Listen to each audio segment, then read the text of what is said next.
have one amongst many jobs to do, man. Listen, I have. It's too late. Start the intro. Let's go.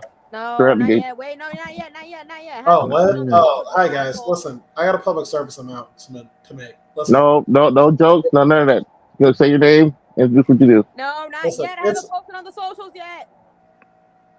I guess crypto. You know what? We're on a very special episode of Phanatic Lives, I'm here to tell you that if Magneto is right, then Stan Lee was wrong. Magneto was right. It's Magneto funny was because like Magneto was fucking right. he's while doing it. he's really not. Even it's funny because Iron Man Austin, no one this asked week. for your opinion. No one asked for yours either, but you're giving it, so I'm giving mine. And Iron Man this week, he teams over with Magneto. Funny enough, and they just kind of discuss it. By the way, we're not even talking about X-Men this week. Well, Yeah, but not really. We're holding it off. It's true. We're holding it off. All right. But hey guys, we're Okay. the Fanatics. Hey, I do the openings, man. All right. yeah, like So- that's why I don't like to let him do it on other days because he's getting too used to it. It's All not his right. job. Well, okay. Let me open this up. Welcome to Comic Fanatic Live. You're here with me, Cryptid Seeker 415. James Gunn's Superman suit looks better than Zack Snyder's Superman suit. Come at me, Snyder fanatics. No, the Snyder fans suck, so I'm with you on that. Yeah. So my name is Jake Tylenol. The one who just is ready to watch the world burn. Just a little bit. But from the ashes, Kuivera shall rise. Oh, shut up. Fucking Sim. Why don't you go get pegged by fucking Kuivera, huh? Ace Comics, Austin. I'm really about to start muting these intros because they're starting to get on my nerves. Felt that. I'm Richter, also known as the Witch of Jotunheim. Pronouns they, he, and get ready for a Bloodhunt and also for some decapitation because my son Riddle is with me today. Yay. And he says if anyone is going to be bigoted in this chat, he will come find you and chop off your head. That's what he says. Yes, and together we form the Fanatics, and we talk about and reviews of the week. And that's kind of our goal here. Yeah, we do that. We do have social media. I've been told, right? I think I think so. Yeah, let me just double check. Oh yeah, we do. We do, bitches. We do, sluts. Yes, we do. Yep. You can follow us on Twitter at Fanatic69. Okay. Yeah, don't forget the 69. That's very important. Key. Okay. You can also subscribe to the YouTube channel. The more subscribers, the more Austin's lifespan is increased. Just remember that. Yeah, he will die if you don't subscribe. Just remember that. Anyway, you can follow me, your boy, on Twitter at Witch of Jotun with an E instead of a U, because I'm still not changing it. But I did just change my profile pic, so you can look at that. Shut up. Anyways, you can also follow me on Instagram and TikTok at witch_of_Jotunheim. I do post things on there whenever I feel like it. So, yeah. Yep. If you want to find Austin, I don't know, just Google him. He is a brick wall with a face on it. Just don't forget about the bright blue eyes. That's very important. And the very bright pink blush. It's also very important. If you want to find Jake, I don't know. He's currently getting pegged by Kuivera. I don't fucking know. Maybe we're talking about Nothing. Yeah. Okay. Well, if you want to find Cryptid, he's currently babysitting a 5-year-old who's just trying to watch Bluey. Hey. Failing miserably because he won't leave the child alone to watch Bluey. Hey, that's not how you guys find me. You know what, witch. Yeah, I know, but that's what you're doing right now. You Pledge are allegiance. babysitting a child, and you're doing it so poorly that I had to get involved. Yeah. As you Well, guys pledge can obviously allegiance tell to an by the eagle thumbnail. 3 times, audience, to find me. Come on, I'll find your inner patriotism. Anyway. No. I read the news. No. Hey guys. Okay. Hey guys, I think it's getting a bit sweaty in here. Maybe we should talk about that David Cornswet guy. He has a better costume than Henry Cavill's Superman. You Snyder fanboys. As long as it's not a fanboys, people are allowed to not like this costume. It's not that big a deal. Who cares? Oh, it is when they want to compare it to Henry Cavill. All right, that's the number one thing people keep bringing up. Yeah. At least this one. Be fair, most modern fans are used to the more modern costume without the underwear. I don't really like the underwear. I understand why it's there, but it's iconic. I argue you don't iconic because he wore it first. If he didn't wear it first, no one would care. That's what I'm saying. If he wore, if he did turtleneck aspect, just give him just show off his collarbones, man. Collarbones. I kind of agree. But like I said, the underwear thing is just he wore the underwear first, so people like, well, he has to have the underwear. If he didn't wear the underwear first, no one would care. If he wore it later, a few years later, no one would care. I don't think it's that great design thing that has to be there, but it's fine. You don't need it to be underwear. You could just naturally transition into red. Just have red go all the way down. It doesn't have to be underwear. That was one of the mistakes people brought up when it came to Man of Steel. They're like, "Where's the red underwear? Where's the red underwear?" Okay, look at James Gunn. He's immediately giving you that underwear. All right. It's not even the underwear. People. The red, the underwear breaks up the blue. That's what it's. That's the point of the red. They don't have to be underwear. That's always my point. That's why you like the belt. Right. It's the red, and then the yellow is the belt is a transition, so it doesn't just look jarring.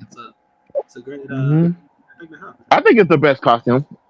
But if people don't like it or don't want to watch the movie because of it, go ahead. I don't care. That's your choice. The costumes are so iconic that you know exactly what you want when you. Now it's like any costume. When Batman shows up, you know exactly what piece of Batman costume you like and what you want to see. And they don't have it, that's the break. I think it's curious. Go ahead, Jake. I think when you see it in a trailer move, I think seeing it off an image is not good either way, no matter what. Yeah, especially with that giant blast in the back. I'm like, We don't know what that's about. Take my time putting on my red ass boots over here while he looks like an asshole. Hey, in all fairness, that giant laser beam in the sky isn't blowing up cities yet. All right. To be fair, it could be in super speed. Also, it could just be doing something that he can take a second to put his costume on slowly. Okay, but it just looks kind of funny to see Superman slow put his stuff on. That's the world you see the attack outside. And plus, we don't even know if this is Superman, a fully realized Superman yet. If he unlocked all his powers. Oh, yeah. Yeah, this is a experienced Superman with a world with an experienced Justice League. All the people in this movie, they've been around for a minute. Oh, okay, yeah, I forgot. Yeah, don't forget we're getting experienced Batman. We're getting Damian Batman at this point too. Okay. Bro had 4 other Robins first, bro. Yeah. Superman at least has more than 1 or 2 years to Superman, based on what my understanding. Okay. But yeah, he's not leaping and bounding over buildings. Okay, he's flying straight over at this point. Have you guys seen the clips of the? This is a side tangent, but about Robin. Have you seen the new the clips about the Crisis on Infinite Earths movie? No, I don't watch stuff I don't care about. Exactly. I don't care about it either, but there was this clip of Batman, the Batman from the main universe. He meets Robins for the first time, and they explained to him oh yeah, you took us in and you trained us. You made us elite warriors to fight the war on crime. He says that seems incredibly dangerous and stupid. I would never do that. Yeah. That was pretty funny. I just want to bring it up, but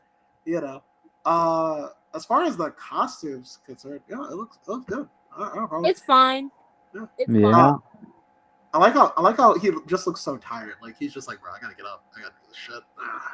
Yep. Yeah, blue collar worker. And I gotta be I gotta really ask. I don't think that's the best approach to take with Superman. That's a blue collar worker.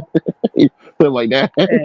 Hey, to be fair, in Superman's case, you know how many disasters he has to hear on a minute by minute basis, man. Come on, you can't go through you can't solve all disasters at once, You don't have to, but the point is, just like My Hero All Might, it's kind of the approach that All Might has, that he has to approach these situations with a smile. So he's alone, so I say it's okay. But once you go outside, I don't want to see this man looking fatigued. Try to say, Mhm. you know, you have to keep that smile on so people still have hope and faith when they see him. They don't. Superman's not worried. We shouldn't be worried. I guess the best way to say it. Okay. I'm so tired. Gotcha. I'm so spent, bro. They keep Yeah, Superman shows up tired, like bags on his eyes, like, bro, what the fuck? I'm so tired. Where am I? Bro, can we get Batman? I'm sure we can hack something here. I get the Flash. Yeah, call the Flash. Somebody. I don't trust tired Superman to say no day today. Okay. Take a break. Hey, they're like, hey, I already had a death arc. Aren't there like four other me's out there who can handle this? Come on. To be fair, there probably is at this point. We saw this. There are like 7 superheroes in this film. That would be hilarious. Yeah, that would be hilarious if like it opens up with like the Doomsday fight has just ended and he comes back. He's like, I'm tired, bro. Like I didn't talk about my head. Imagine this is his first day back after death. Like he finally comes back to life. Nothing's happening. Then just me like 5 crises going on at the same time. Yeah, I need to go back to my roots. I need to know who I am as a person. I need to go talk to my mom one more time. Yeah, let's give Shaquille O'Neal Steel a second chance, audience. Give him some time. Yeah. But yeah, aside from that, I don't know what criteria fans have to be looking for if they're saying, I'm not going to watch this movie specifically because of the suit. Well, you have... Trust me, we've seen some pretty shitty comic book movies, so this is not the worst one y'all have seen. Yeah. I feel like anyone who saw the image by itself, if you see the trailer and you're like, he ain't doing it for me, that's fine. I feel like people who are saying this were going to watch it anyway. It's honestly... Yeah, exactly. I got... guys, go ahead. Go ahead, Austin. No, you go ahead. Okay. I was about to say, can you guys name one experience you guys had where there was a superhero film and you hated the costume so much you said to yourself, I'm not going to watch this movie because of that costume? Yes, sir. I'm right my hand as a Sonic fan. That happened in the trailer for the first Sonic movie. Yeah, that's not a costume. We bullied an entire studio in the Hey, that's not a costume. That's how you look. That's different. I almost didn't watch Justice League at all because of how the Flash costume looked. Oh no, I don't. Okay, just every time about costume, I give the Sonic. The Flash costume being how mel it was, it reminded me too much of Injustice. I just hated it. What were you saying something? Did I hear you in the background? Something? No, I was just saying that the Flash, in general, in the DCEU, especially the Snyder stuff, was just fucking lame.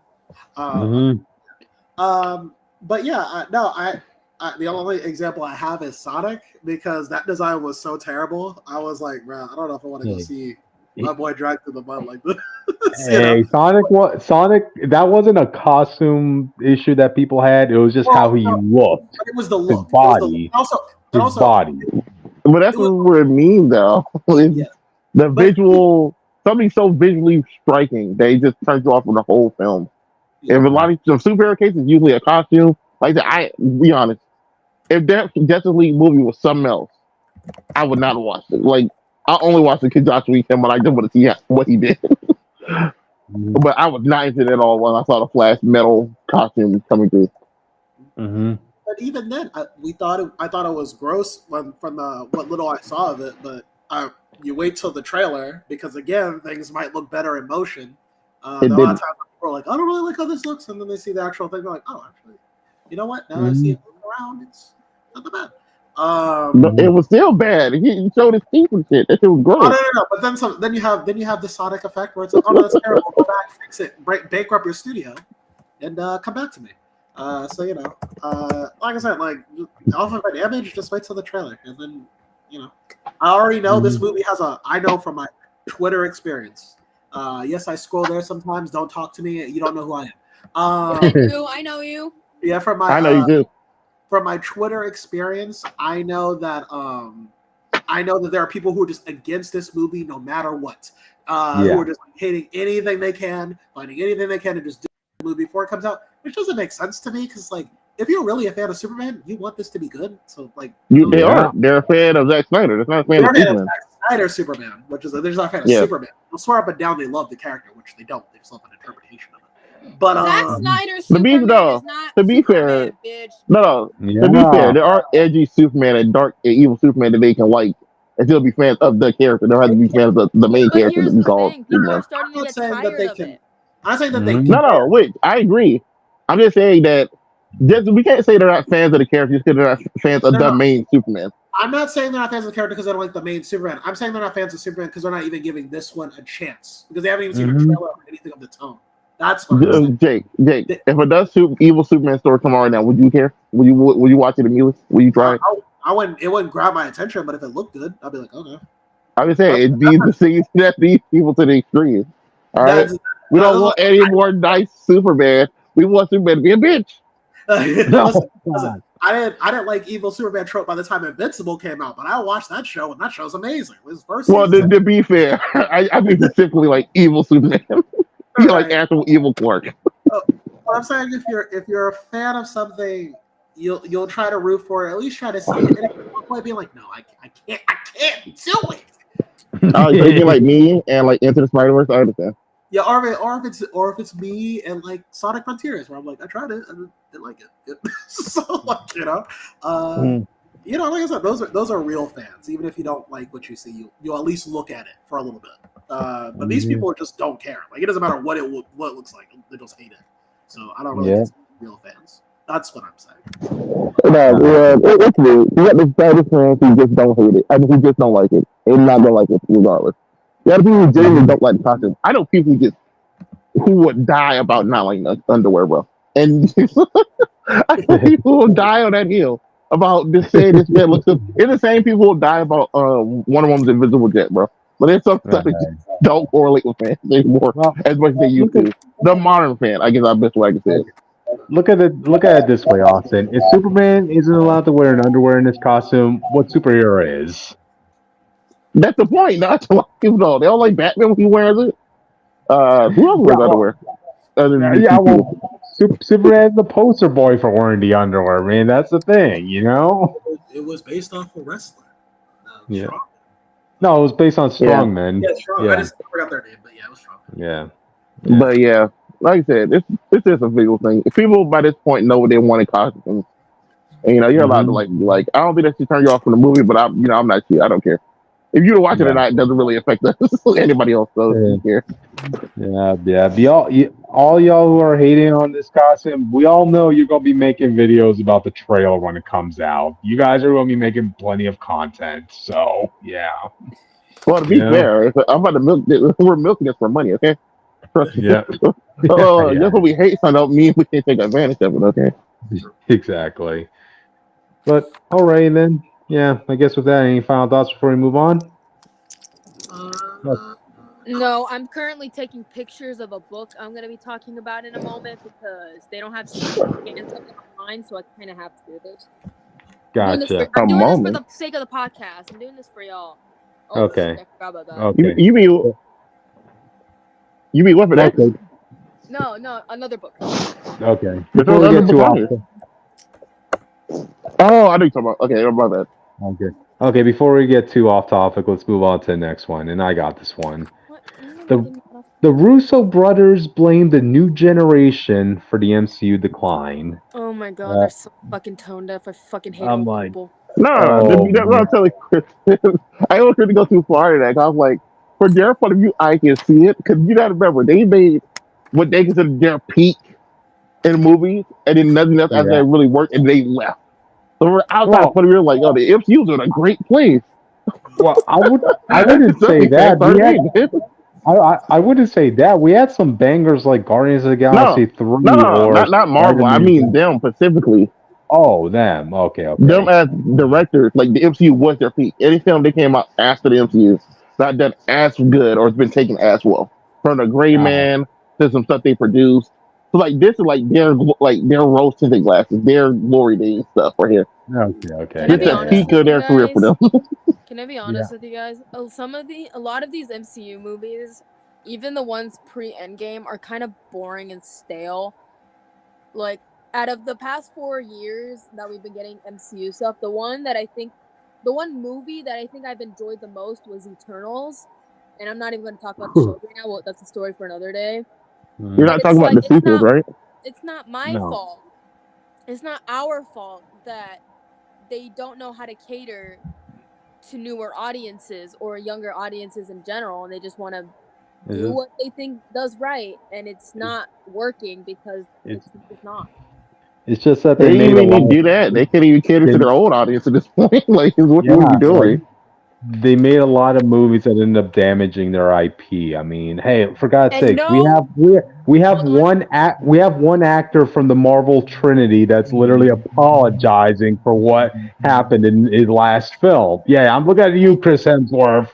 You know, And all the dude bros Thor that are 3 was trash. Thor 4 was better. yeah. Thor told jokes in Thor 3, but Thor was the joke in Thor 4. That is what people had problems with. In his Thor, all 3 was trash. to all the dude bros that are claiming is because Marvel is quote unquote woke now, pick up a fucking comic book, dumbass. It's been woke. Anyways, I gotta get more pictures. Hold on. I'm gonna say I mean, that's if you wanted to be. like that's a different sort of argument for a different topic, but like let's stick to the one the Russo bros. Literally, dude bros will make that their argument for this topic. No, which is right. Which is right. But I was just saying there's a big part of the period when they were calling Marvel woke and Marvel started losing hella money. So I don't think that's not the best argument to approach it with what I was saying. I mean, like the way I see it, it's like when before Endgame, right? The idea was to, make great movies, but then post Endgame, there is a change in direction they want to go with certain topics. Let's just put it at that. Well, To be fair, we know why. Yeah. Hey, cause Jake, I don't know if you remember, we read this article a while back, I want to say like a year ago now. But Kevin Feige doesn't have a plan anymore. At least he did it for a long time. It was more just they're trying to rush to introduce as many people they could. Also, again, because he's also the reason why Kamala Khan's a mutant. By the way, I just want to remind people. Allegedly, a lot of what the MCU is corrections for what people had a problem with during the first 3 phases. I see people now remembering it, but a lot of people had a lot of problems with the MCU before Phase 3's back half hit the log. I'm just saying, like, it wasn't sunshine and rainbows back then. Hey, I was around there on the rise of like the MCU. Literally the point where people started having a sour taste of the MCU. Iron Man 3. Captain Marvel. Iron Man 3. People were pretty much done with the MCU after they did their bullshit first, and then and Avengers 2. Yeah. They were tolerating that because those were pieces for a larger puzzle down the line when it came to the end game and that stuff. So was Captain Marvel. Captain Marvel was a real big stinker of the movie franchise. It still made over $1 billion. No, it made that because they made it be fair. That movie made that because they advertised it as being super important in Endgame, which is kind of what it kind of was. But Iron Man 3 was the darkest thing of all time, and it betrayed everything that people wanted with that film. People were pretty much done a good portion of MCU at that point, and then Age of Ultron came out, and people hated that too. There was a big moment where people hated it. I was gonna say, every other MCU film since Iron Man 3, I kept hearing the same thing. All the Marvel movies are the same. They keep following the same. Yeah, that's when the Marvel humor stuff and all that criticism came about. And then people, you're just wrong, man. Endgame. Hang on. People said I don't like going to the movies that have to catch up on like the last 26 films, like catch up on the next 26 films. Everything that Marvel has done since Phase 4 onward was to address a criticism that people used to have. They were like, okay, well, people don't like the phases. Let's just get rid of the structured phases. Let's just have like they're doing whatever now. Like, who cares? And honestly, I kind of like how they structured Phase 4. Like, yeah, COVID kind of fucked it over a little bit, but like once they got back steady, I liked how there was less movies and like less shows per year, so that we were able to like breathe a little, because with the rate of like all of the MCU stuff, like pre Ant-Man 2, I think, Ant-Man and the Wasp, Like it was just movie upon movie upon movie upon movie. But now, like like I said, COVID kind of like pushed all the shows together. But like if it wasn't for COVID, it probably would have been the same thing, if not like a little bit similar to how they're doing it now. But like, I don't like having to go to the movies every other month just to go watch the new Marvel movie. The movies were making money, but they were also at the expense of like people were just tired of like, I have to see everything. And I heard the sentiment nonstop, like every other film. Everybody was saying like, do we really have to see all these films? I don't know if I want to go to Infinity War. Like, you enjoyed people. The audience enjoyed the journey when it came to like phases 1 through 3. It's just really phase 4 that really soured everybody's taste. They didn't enjoy. We just gave you arguments where people were mad and tired of the MCU, and they only came back to that film after that was good. The same way they're doing now. And I did get a chance to respond to that. My bad. Go ahead, Cryptic. Go ahead. Well, that's okay. You guys were talking about Avengers: Age of Ultron, right? No, we're talking about Iron Man 2, Iron Man 3, or they go to all these strings of bad movies in a row that people hate. They were not bad movies; they were tolerable movies. Yeah, people were able to watch past that movie and still enjoy like the after products afterwards of that. Yeah, but people won't know. So the same thing they're doing now, where they hated Captain Marvel and they enjoyed Endgame. And then hated another film, then enjoyed the film after that. It's the same problem. Captain Marvel is a different beast altogether. That was a Doom project right from the beginning of it.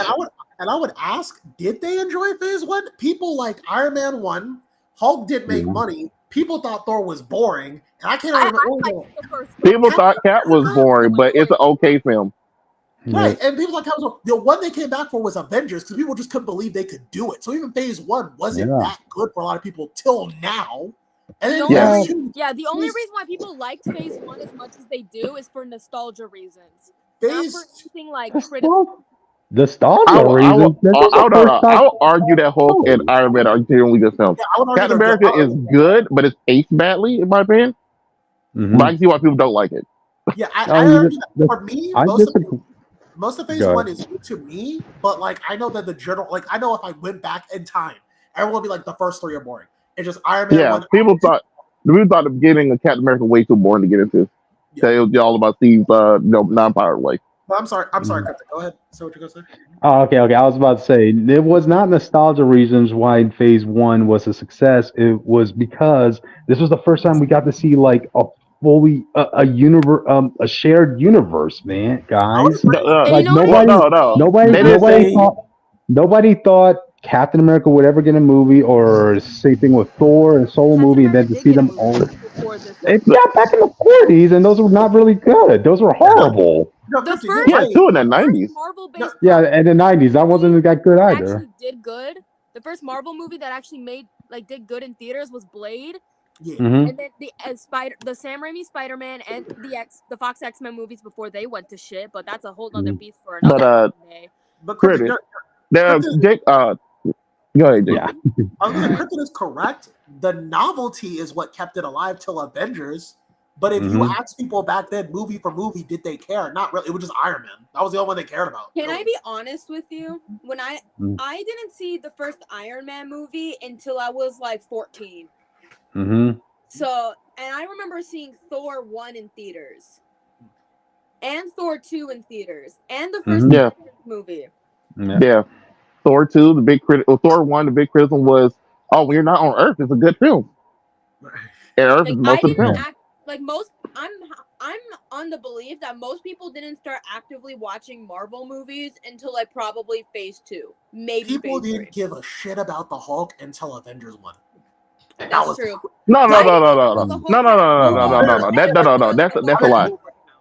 Hold on. People liked the Incredible Hulk. The problem was the advertising. Universal didn't want to pay for advertising, so that movie had no advertising. That's why that movie underperformed. Yeah. And by the way, Jake, people certainly care about the Hulk now more than ever. They want the original recipe Hulk back. Well, to be fair, when you get okay and then get bad, you gonna think okay is a god tier thing. Right. That's what I'm saying. And you know me, like Cryptic, you know me. Like I like Ang Lee's Hulk. I like Incredible Hulk. I like both of them. So I always wanted that Hulk. But like it was just at the time no one really appreciated Hulk, as far as I was aware, until Avengers 1. Yeah. That's why Hulk was just everywhere. That's why I was amazed they dropped the ball so badly. Yeah, credit. Okay, we're just go about film by film real quick, okay? Because Yeah. I don't think everyone want to go this too long. So Iron Man when we were green is good. Yeah. Incredible Hulk was good, but people didn't see it. So I was from bored. I actually fell asleep during that movie. Not gonna lie with you. that scene, still have my favorite fight scene. The scene of Blonsky, the fighting Hulk in the park is still one of my favorite scenes. I really want to capture the Hulk at that point. Yep. Cap, people thought the first half was boring, the second half was good. Yeah, I agree. That's the general consensus. I thought it was okay. Thor 1, Avengers, Dutch angles. Thor 1, we'll Dutch talk angles. about. Thor 1, beginning good, middle bad, ending good. That was people Yeah, I'll thought about it. I'll give you that. Also, Dutch Avengers, angles. What the fuck's people, wrong with you? at this time, people loved Avengers regardless of what flaws it had. Even though it had a big editing flaw, it was Loki didn't have it set during the scene. That shit was hilarious. He's smart. But so phase 1, pretty okay. You go by phase 2, you had Iron Man 2, people didn't like. In fact, people hated half of it. Andy do this, what to do, they did not enjoy it. Yeah, Guardians. They made talking That was in the tree and talking raccoon. I know. work. I'm going to it. Yeah. You got Iron Man 2 was start that phase and was hated. Wait, Guardians was liked. Huh? Iron Man 2, yeah. Iron Man 2 was phase 1, was it? Did they do 2 Iron Man movies a phase? And that one Oh, phase? yeah. No, you're right. You're right. Iron Man Iron Man 2 2 came out phase before 1. Iron Man, before Avengers 1. You're right. So Yeah. people hated that. Then you got into Avengers. Avengers fixed everything. People were excited. People for the franchise again. Guardians came out, brand new thing. People liked it. Iron Man 3 came out. People hated it. Called it the worst thing ever. Not only did it lie to fans and what they expected, they ruined the best Iron Man villain of all time. After that, we got Thor 2, worst film in the franchise. Probably in this whole thing. Thor 2. Y'all I like the first All half right, of so Thor. ban Witch from the call. I like yeah. the first half of Thor 2. You could say Thor. Can I vouch a little bit for Thor 2? Go ahead.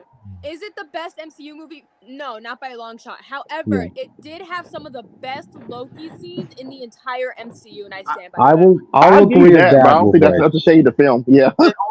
And I gotta say, Thor. You guys may say Thor 2 was a bad film. Thor 2 did not destroy an IP like Thor 4 did. Like No. It literally did to the point where they had to change the whole approach to the character. Also, Thor 2 has the best version of Thor. The best characterization. No, other than Infinity War. Infinity War is the best. Other than Infinity War, I agree with that. No, I agree with that. But the way that story wrote and so broke that franchise to the point they had to reinvent the character, Asgard, and everyone connected to it. Yeah, and now people hated Thor 4 more than ever. Yeah, and then after a while they're gonna look at it like Thor 2. Actually, it wasn't as bad as I thought it was when it came out. Yeah. They're gonna do the same thing. Yeah. But that's what I'm saying. The franchise never really had consistently great films in a row until phase 3.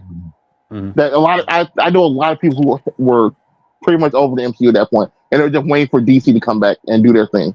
Which is why Man still such a big hit as well. It's funny you should mention that because Ant-Man, the first Ant-Man movie, it toppled the first Batman v Superman film. Well, because that was a bad film, but I mean in general, it didn't top Man of Steel and stuff because people were excited for something new, and they were like, "Oh, this is not really Superman." And then Batman Superman was like one of the first worst films I've seen in my life. I was still saying by that. People were still interested in the Thanos. Like, even if you didn't know who it was, people were like, Thanos. You know what I mean? Like, now Thanos isn't here. Now everyone's like, okay, well, we went on that whole journey. I don't know if I want to do it again. And these movies aren't really consistently good. You would do it again if you had a good end game in mind. But the thing is, nobody knows what the end game is. I'm sorry, Kang is not that. Nobody's looking to see Kang. Like, he's not. That was my original point. Is that phase 4, 5, and 6 are adjusting to what they thought people didn't want. Basically, that's why Kang isn't told the same way as Thanos is, because they're like, well, instead of building up to the big guy, bad, let's just have him like sprinkle out and do some stuff every now and then. You know, maybe don't have like a consistent plan. Maybe instead of just focusing on one villain, we focus on multiple plots, like a street level plot, a cosmic plot, all this other stuff. So people get bored. You know, things like that. That's what they were. You can focus on what you want to focus on. Right. And that's what they were trying to fix, but it just hasn't. People didn't take for multiple reasons, each movie being its own thing. Yeah. Oh, you don't like the MCU being the same superhero movie? Well, we even expanded the genres. You have Eternals, which is nothing like any other MCU movie. Yeah. You don't like our comedy? You go movie with less comedy. You go movie with different comedy. Y'all didn't like that either. Right. So it's like, they try. They're trying. Like, I mean, look, Black Panther 2 is also like a different tone than most MCU films as well. So like, they try. I'll give them that. Yeah, I'm saying, you're blaming Captain Marvel just because most people didn't like Captain Marvel, but they immediately came back from Endgame. When Spider-Man came out, Spider-Man Far From Home came out, they immediately came back for that. They immediately came for No Way Home. They still keep coming to these films. Captain Marvel didn't break anything.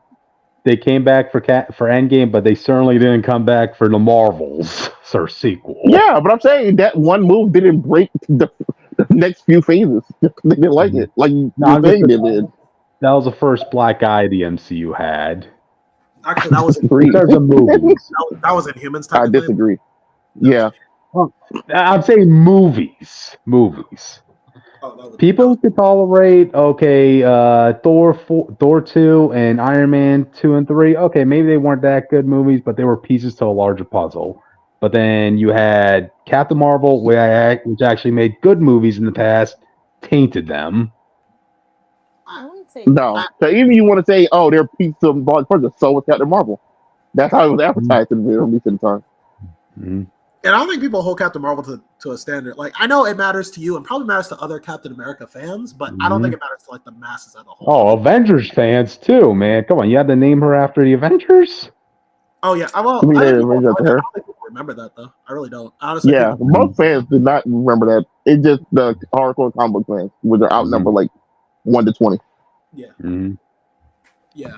I mean, like I said, if it bothers you, that's valid. I'm just saying, like, I don't think it's not a good film. I don't think that's the thing that broke the camel's back from the MCU. Yeah, but it is what it is. Are the Russo brothers right? Their problem was like people just get too distracted and they need multiple things to do or something like that. They said something like that. I was like, I don't know. But it's like for their role to the Galactic, I can see why like that would be their opinion. What all I'm saying. Yeah. That was the best time of their career. And then after their final film, everything kind of dropped off, according to them. But he's saying it's because fans and what they expect and want to see has changed more than what the MCU has changed it is. If that makes sense. Yeah. Anyway, guys, I think we spoke enough about this topic. Any final thoughts before we move on? Cryptid, you're wrong. Yeah, how's the MCU right now? I'm not giving a shit about the MCU because I'm not watching your stupid Captain America movie. The public, and the eyes of the public has the MCU. But anyway, let's move on, guys. They didn't get out this fucking thing of, this movie, the MCU's dead. It's live. It's dead. It's just dumb. All right. You can't like 3 movies in a row and one bad movie and say, this franchise is over again. Speaking of potential. Speaking of potential greatness, we got a snake in the grass here. We got a Cobra Kai coming back for season 6. I didn't watch the trailer. And they fully announced in this trailer that yes, this is the finale. Well, what 3-parter finale? Yeah, for no reason. Just like let's split up in 3 parts. What the fuck not? Hey. What? Explain, Jake. What are you talking about? So at the end of the trailer, they're like, "This is a 3-part event, 15 episodes, split up into 5 episodes each part throughout." No, that's fine. I don't. Why do they do that? They do. No, with Cobra Kai, it's most likely it's not like the Invincible situation where just want you to absorb what happened, just being assholes about it. Or at least portraying yourself to assholes about it. For Cobra Kai, I think I heard they still need to do some protection stuff on the second parts, the second, third part. Like they're done, but they still need to fix some stuff in like the background thing. So we're getting the first part that leads to a big thing happening, then the next part or something like that. Okay, well that's the reason. Fine, it is what it is. I just and hey, this isn't even a factor in the movie that apparently is in the works after this. Well, it's the series finale. Then we're getting the movie finale for the Karate Kid. Yo, you guys remember when cartoons used to have those, like the movie finales? Oh, those are so good. I miss those days, The candy, the movie. To be fair, that was the only time cartoons had good endings, really. Most of them have okay to bad endings, and you had like with the Ed and Eddie movie was like Oh, completely saved that franchise for people. but KD had 2 ending movies. Like, yeah. But you know, the trailer was good. John Kreese is back. I thought he died or something last season. I can't remember. Nah, he was in prison. Remember? He escaped prison. Yeah. Prison. Yeah. Okay. He's back, and it's him and the Cobra Kai lady, and we also got Miguel versus Kenny, which unless Kenny got an amp, that should still be. No, yeah, I don't want to see that. Yeah, it was Miguel. God, look, guys, I gotta be honest. It has been so long since Cobra Kai has been relevant. I'm forgetting a lot of these characters' names at this point. Yeah. Kenny's the little black kid who trained under Robbie. Oh, okay. The guy that was forced into the show. Okay, yeah. He shouldn't have been bullied, but to be fair, it was his fault.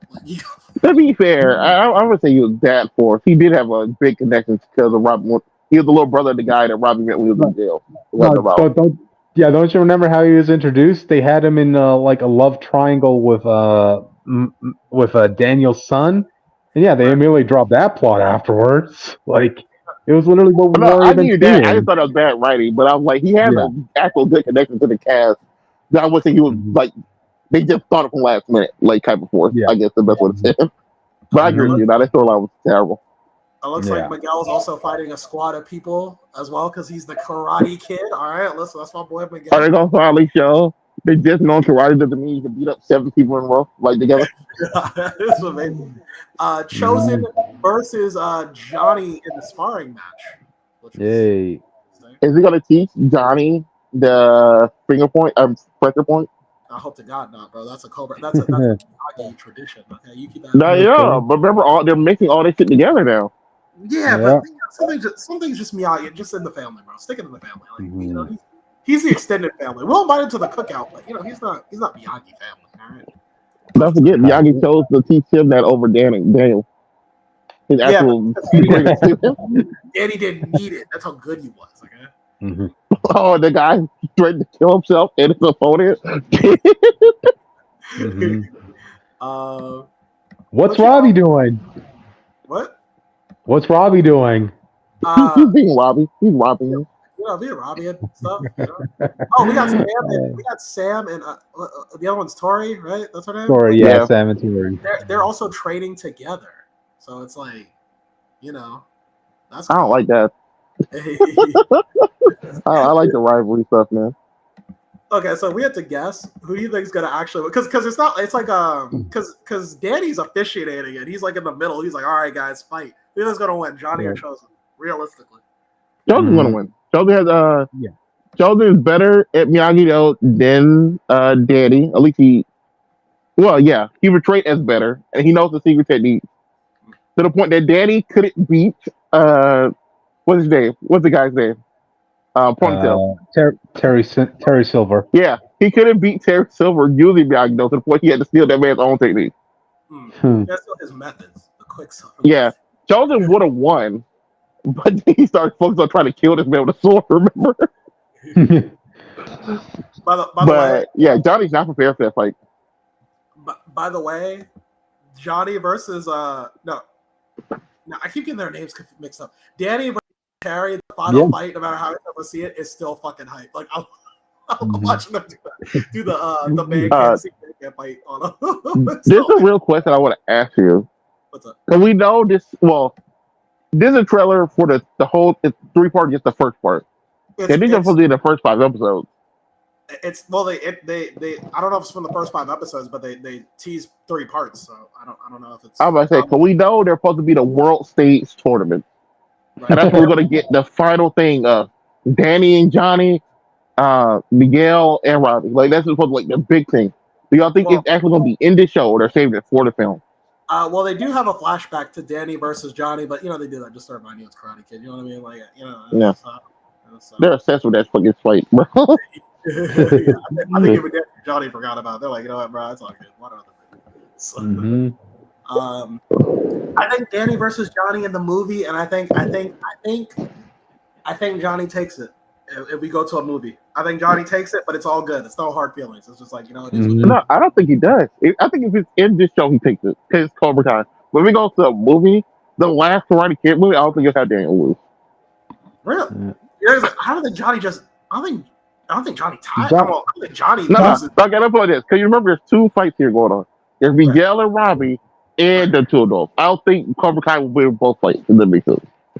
So you think Robbie's gonna beat Miguel? So Danny can beat. If Johnny beats Danny, then Robbie's beat Miguel. Oh, Give that's right. Robbie a win. Give Robbie a win. Yes, come on. Yeah, I don't think we're going into the Karate Kid movie and we're siding with Cobra Kai the whole way through. I just can't see my boy Miguel lose, but I can't see him taking L to Robbie. I don't want to see him lose either. But I'm like, I like Johnny beat. I think if Johnny loses and accepts it, compared to even though he did that in the first movie, they just ignored it. Right. I think that's okay. But I think it'd be better if he wins and then Danny has to accept it. Oh wait, no. I think I'm getting the names confused. Yes, I agree with that. I think Danny would lose the fight. That's what I'm thinking in the movie or the show. I don't care what they do in that. I think if it happens the show, I think it works. I just refuse to believe they're gonna do the final Karate Kid movie and they have two Cobra Kai kids people win the whole thing. Yeah. But Miguel's the Karate Kid. He transcends. He trained in Miyagi though. Whatever he uses Miyagi. No. No, Miguel is the Cobra Kai at Eagle Face top student. He trained under Daniel, but he didn't really learn everything today. Robbie's the one who learned from everybody full on. I suppose so. Robbie's technically the Karate Kid, if you want to put it like that. But he ain't beating Miguel. I ain't just saying, bro. That's what I'm saying. That's what I'm saying. If by that point that happens, I think Robbie, if Miguel wins, I think Johnny loses. And I think he accepts with grace compared to how the show portrays him as just being bitter about it for 40 years. Yeah. Remember, Johnny doesn't need to win a fight with Daniel. All he needs to do is block a crane kick. That's all the character. To be fair, if he blocks a crane kick, I think that'll save everything for people. Or he does it himself. He does himself and almost win. He's like, oh, it wasn't illegal. Danny's not doing the on Johnny. It's too much setup for what he knows what it's going to be. No, that's why I wanted to be. I wanted to hit Johnny. To Johnny turn around. Man, Johnny's trying to spin around. He's already setting up for it, trying to do the kick as he turn around. But like Johnny expected, he could hear this man do this dumb pogo stands. The only reason I thought it worked on Terry is because Terry's never seen. He doesn't know what he's looking at. He's not the only reason that kick works. Like, you don't know what it is. Well, to be fair, Jake, Terry is aware of the crane kick. Like when he was training Danny, when he was training Danny when he was a kid, Terry Silver was like, you know, you can't depend on the crane kick forever, Daniel. Oh, then he also saw the fight. Yeah, he also saw the fight. That's hilarious. He got his ass whooped by the kick. He already said that it would work. Oh, that's crazy. But yeah, I think dramatically, if Danny blocks it and still lose, and he just has to accept that Danny's better. I mean, if Johnny blocks it and still lose, it has to accept that Danny's better. I think that's fine. But I think we're all where he wins. What if? But I don't think Miguel can lose, like you said, and that's my main thing with it. I don't think both of them are winning together. What if Danny does like the Yugi versus Kaiba setup? Like he sets up the crane kick to trick him into something else, but Johnny blocks the crane kick? I can see that. I can see it being bait. I think that too. Okay. All right, that's fair. And he's just like, damn, I should have been looking ahead instead of being in the past. You know, I could have won that fight. You know, I don't know. I can see it. Like that. The only real argument for Johnny winning mainly goes to everyone and their mother. My bad. Everyone and their mom saying you should have won that fight. You had everything you would, but you were not in your own head. You were in your own head in that moment, worried about because he was hurt, focused on other stuff instead of winning the fight. You should have won that fight. Yeah, but because I'm saying, like, the only reason Danny would do that is if he's also in his own head. Because I feel like even like I just don't see him trying it. Again, unless if it's bait. But like, I just don't see him naturally trying that on Johnny. Like, no, that's it. No, I see it bait. I think it's the only way he'll do it. But I think Danny's smart enough to know that Johnny wants him to do that. That's what I'm saying. Right. I think he would do it just because of that. Okay. He knows that anytime they talk about this fight, that's all he talks about. That's all Johnny brings up. Yeah. This is a legal kick. This crane kick. Like, that would be the greatest thing he can do in a fight. Even if he misses. Because he knows how Johnny's going to react to it. Yeah. But it is what it is. Cobra Kai season 6. You know we gonna watch it. You know we Look, gonna. just be better at checking. That's all I ask. Just be better at checking. Definitely so. What is Daniel going to go to White House next?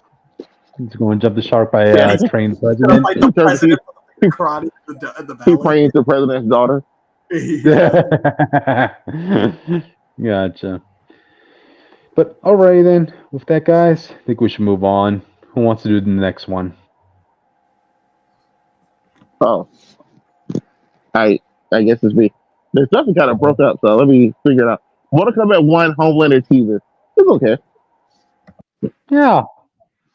Yeah, but it looks like Homelander. He does Homelander things. Like, it's not a full trailer. Like, it's his super move is his laser beam. Yeah, that's pretty cool. We expected that. And the other one involves the plane. Like, we also expected it. So, it didn't go the way we thought it was going to go so far. But we didn't see the whole thing. It's not a lot to talk about. He looks good. Yeah. I like how they did the creepy milk opening. I think that's kind of funny. Well, you guys know about Homelander. I don't know anything about him, so I'll leave it up to you guys. I didn't see gameplay. I didn't see how well they make him different from Omni-Man. Yeah, because Omni-Man's style in the game is more heavy-handed attacks, and he just has fast dodges. So I think Homelander is going to be more of a ranged, rush down character. So he's shooting lasers from halfway across the field, or he's rushing to get up close to try to fight you. And I think that's the only way you can really make them feel as different as they do. Yep. I'm into his dialogue, though. His dialogue automatically be the funniest thing of all time. Omni is basically everything he wants to be in his world. I can't wait to see how it happens. Gotcha. Well, you don't think much of an interaction could be made between him and Peace, man? Come on. I thought Peacemaker has something plenty to say, but I just don't think I don't think Homelander has a lot to say. Really, he's like, another costume hero. I fight people with all the time. like you never really made him like Peacemaker. You can compare him to maybe compare to Butcher at some point, but that's about it. Gotcha. Jake, you're surprisingly silent over this, man. Any thoughts? Because I don't really care. I feel like The Boys. I saw season 3 of The Boys. I was like, bro, this should have been wrapped up, bro. Like, listen, I would have killed Homelander. I'm just saying. Like, no, there ain't no who. That's the whole point of the show. The whole point of the show is killing Homelander. No. I'm just saying I would have done it in season 3. I'm just saying I would have teamed up with Soldier Boy. We would have gotten this shit done. I'm just saying I would have. Justice for Soldier Boy. But it is what it is. Yeah, though, season 3 ended with them all about to fight Homelander, but Soldier Boy, who's like their main like weapon, decides to also kill a kid named Ryan, who is Homelander's son, but he's also the son of Butcher's wife, because Homelander had raped the situation. So the moment he decided to kill the kid, Butcher and all them turned on Soldier Boy instead of like at least attempting to let him kill Homelander first. and that kind of fucked the situation up. Yeah. Wow. They turned on an American hero is what I'm hearing. Basically. Yeah, I was telling you Soldier Boy was not the character you thought he was, okay? He was actually right in that entire show. They actually he's way better than he was in the book. Like the Soldier Boy, they did probably the best he's ever portrayed. He's not Captain America, he's not Steve, but he like full on in his head believed that he's Steve Rogers. And that's the funny part about it. Yeah, I did do some Google searches here and there in my spare time. A Soldier Boy, all right. So yeah, all right. But anyway, to do with that, any other thoughts before we move on, guys?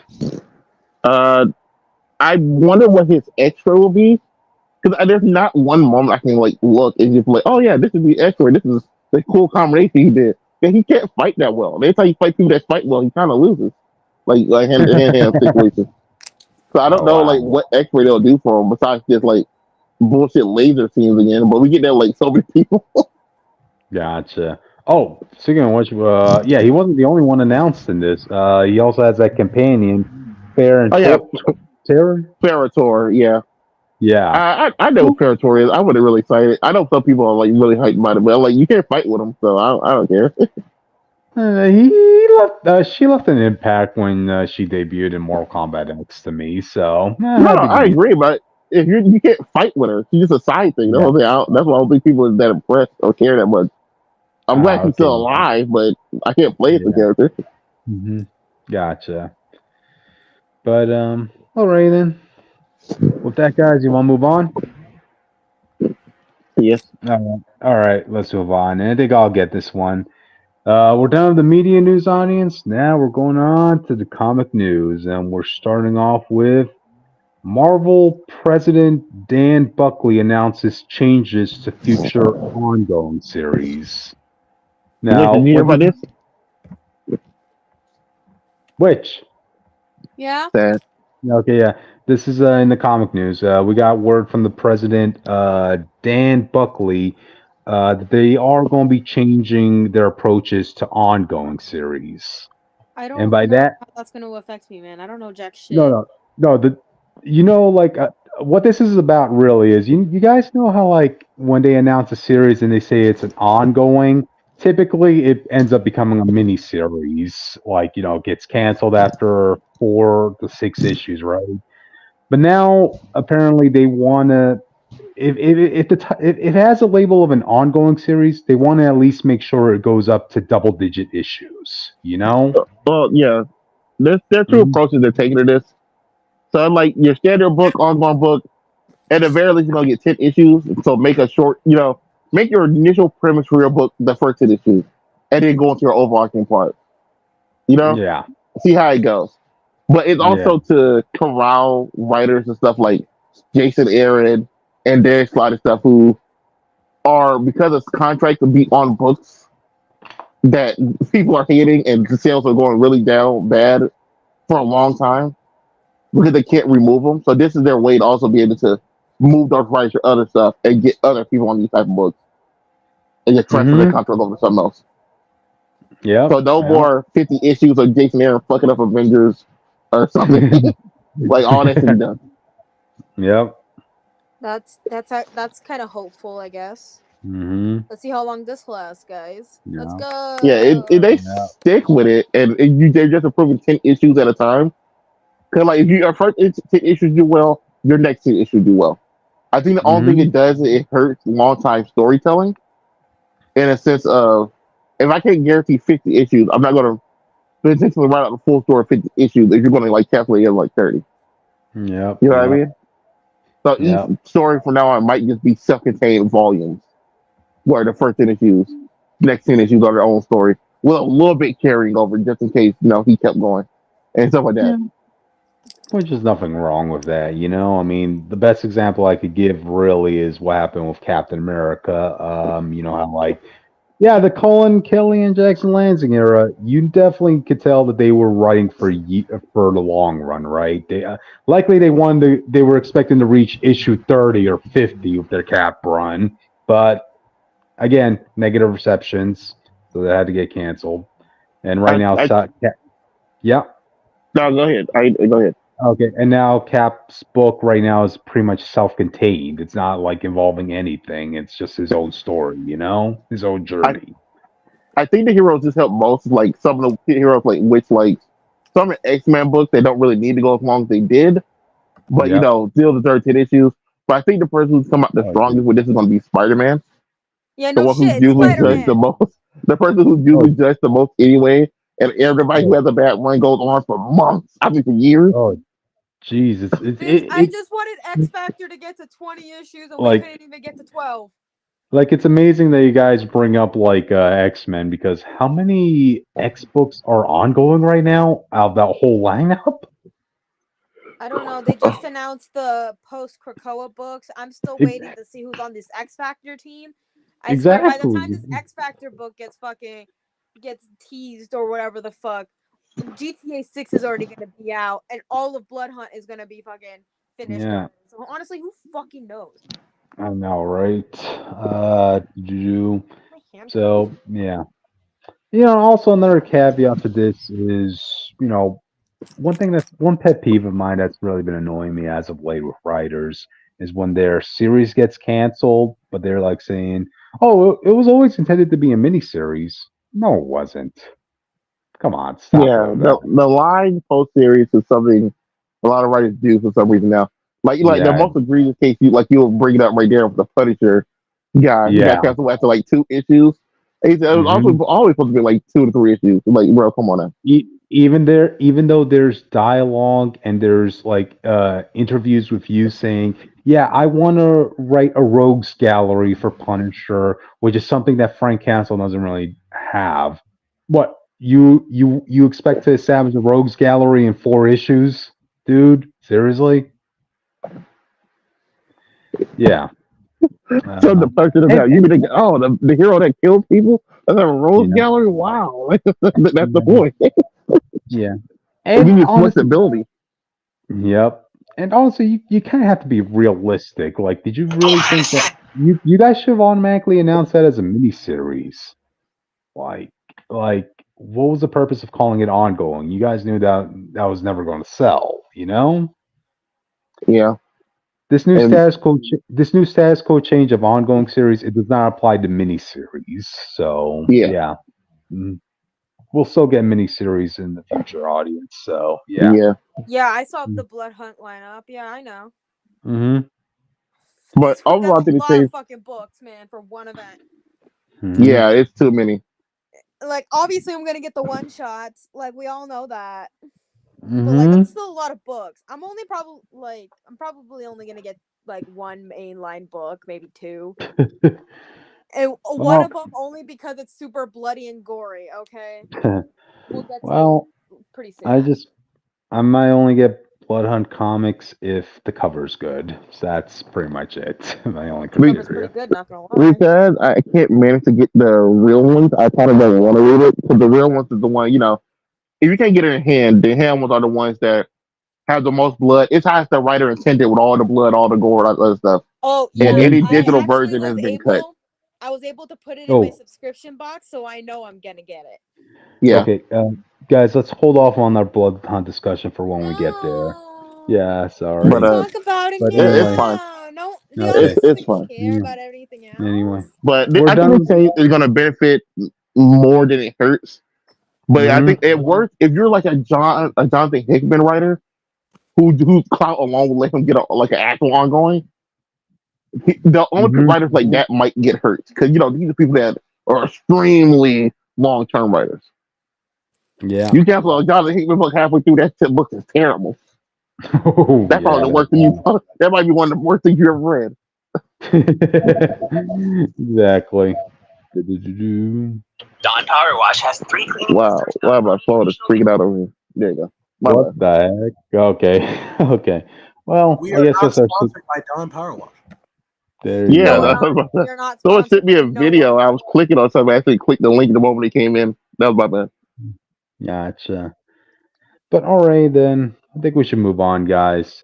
Well, audience, we're done with the comic news. Now we're going on to the comic reviews. And what better way to start us off? No, you know what? Let me give Jake the honors of this. Come on, announce it, Jake. Who, me? Start with the best hero. Man. Spider-Man? No. Well, what's so special about this Spider-Man? Oh, that he's special, Spider-Man? Special Spider-Man. Special Spider-Man number 5, everybody. Tell us about this. Hey, superior Spider-Man, audience. Yay. Tomato. Yay. Make that remind us whose favorite Spider-Man characters have their books right now. You get the 5-year-old because Scott wanted to give a 5-year-old a fucking book. They don't want Face to win, Cryptid. You don't want Face to win. With Peter Parker becoming Green Goblin soon, being superior isn't that bad, okay? Yeah, which Dan Sloan's already winning audiences over. Not me, But anyway, with that, let me talk about what happened in this book. Because remember, audience, in the last issue, you have Otto who finally was able to capture Estrella, right? Even though she's now highly claustrophobic, and Otto intends for her to use her as his everlasting energy source. While Peter's like, no, we can't do that. We gotta free her. And Otto's like, you dare stand in the way of progress, Spider-Man? Okay, it Yeah. looks like this alliance We've is been doing over. this for 60 years. Let them have this moment, Austin, all right? Hey, we have a Bloodhunt event coming up. If there was ever a time for Otto to have the power of the sun in the palm of his hands, it will be now, man. You I know? mean, is he really gonna do anything with it? Probably not, because this We'll, is we'll totally see. separate from the rest of the book. We'll see. We'll see. But anyway, so like you have Otto giving his speech, like saying, "I have no wish to fight you, Spider-Man, but she is an invaluable resource. If I must fight you to get everlasting energy, so be it." And Peter's like giving his whole speech. We cannot trap this woman inside a cage like this, Otto. No matter how good it will benefit humanity. And honestly, okay, let me give like a little bit of commentary, audience. I want to state something about Estrella. Keep in mind, she's a diverse person of color woman who's also in college with blue hair.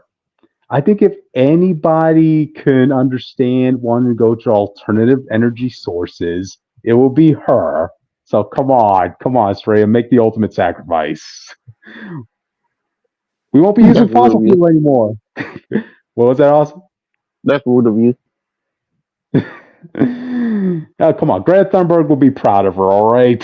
So anyway, so they get to fighting. This is a big character moment for Otto because this is Doctor Octopus versus Superior Spider-Man. Does Otto have what he takes to beat Superior Spider-Man?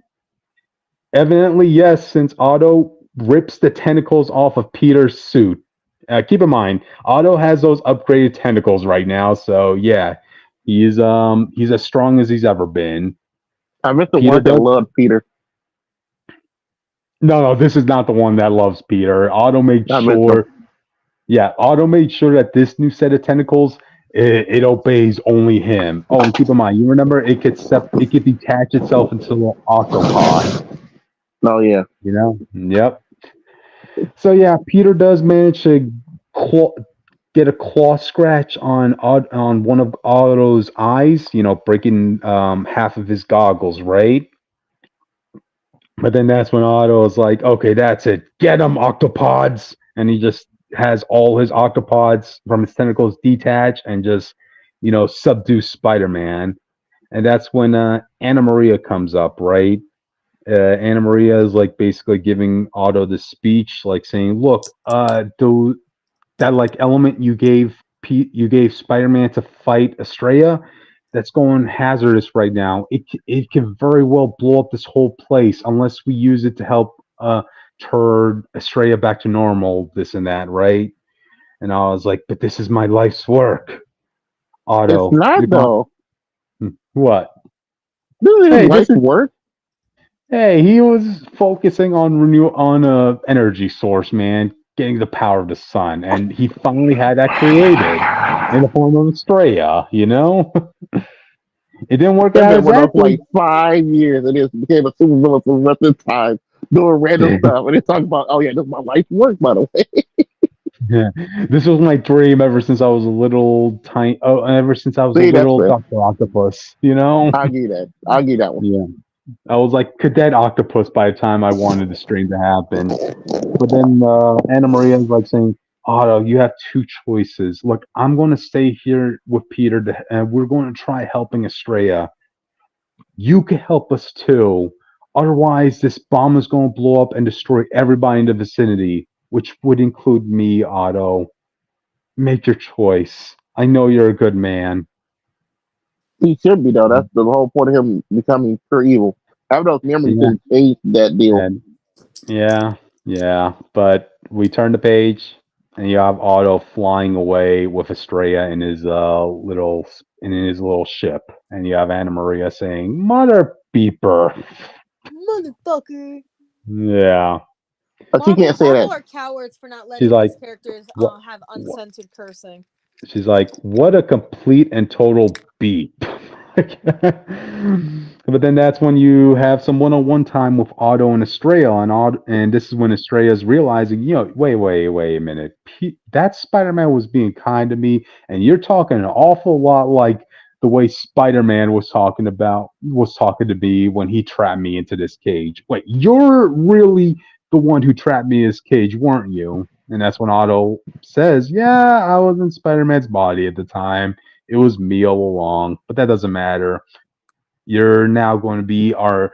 You're now going to change the world, Estrella. Isn't that what you wanted? You know."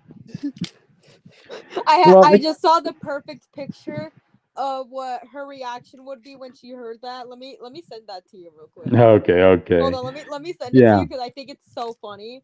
Oh my god. Oh my god. Oh man, you won't think it's funny with Otto because like he's like saying, "Look, I am a scientist." Cryptic, To go on Discord. Go on Discord and Okay, look okay. at Let Johnny. me see. Am I wrong? Oh, Am I yeah, wrong? Tell me I'm wrong. that would be her reaction. Yeah, exactly. I saw that by Yeah, pure chance, by the way. I saw that movement picture by pure chance. She's like, what the fuck did you just say? You're telling me I was going after this guy for no fucking reason because you decided to be an ass? No, he's not. Screenshotted. He's not an ass. He is a scientist, which He's still an ass. You could be a scientist and an ass. to further the cause of science for the greater good, I must be willing to make any sacrifice. As he's like tearing up in his one open eye. See, guys, hey, you guys don't think about this much, but hey, a lot of sacrifices had to be made for new and inventive ways for you guys to charge your phones. All right? Look here, Otto. He's giving up the love of his life. Let's give him a round of applause for Otto, audience. Come on. No. Come on. He wants to give you clean energy resources, which you blame the man? No, I don't blame the man for wanting clean energy sources. However, he did almost cause a woman to destroy a whole bunch of shit for no fucking reason. Mm-hmm. So, Gotcha. you know, he's still a piece of shit, no matter like how much good you do. Gotcha. Still be a piece of shit. Gotcha. But anyway, so as this is going down, Peter and Anna Maria, they find a way to avoid the explosion, and they hitch a ride on a pickup truck that was carrying some carrots as they're making their way on back to New York. Going to gear up for how they're going to confront Otto. But then, as that is going on, we head back to Oscorp Tower. Now, remember, audience, in the last issue, we got treated to Spider Boy wanted to come in to Oscorp Tower to help Peter Parker out, right? And that's when we find what remains of those Spiders men. Originally, Bailey thought that was just Spiders men, the spiders that think that they're Peter Parker. But it turns out Otto did something to where the spiders are Otto Octavius now.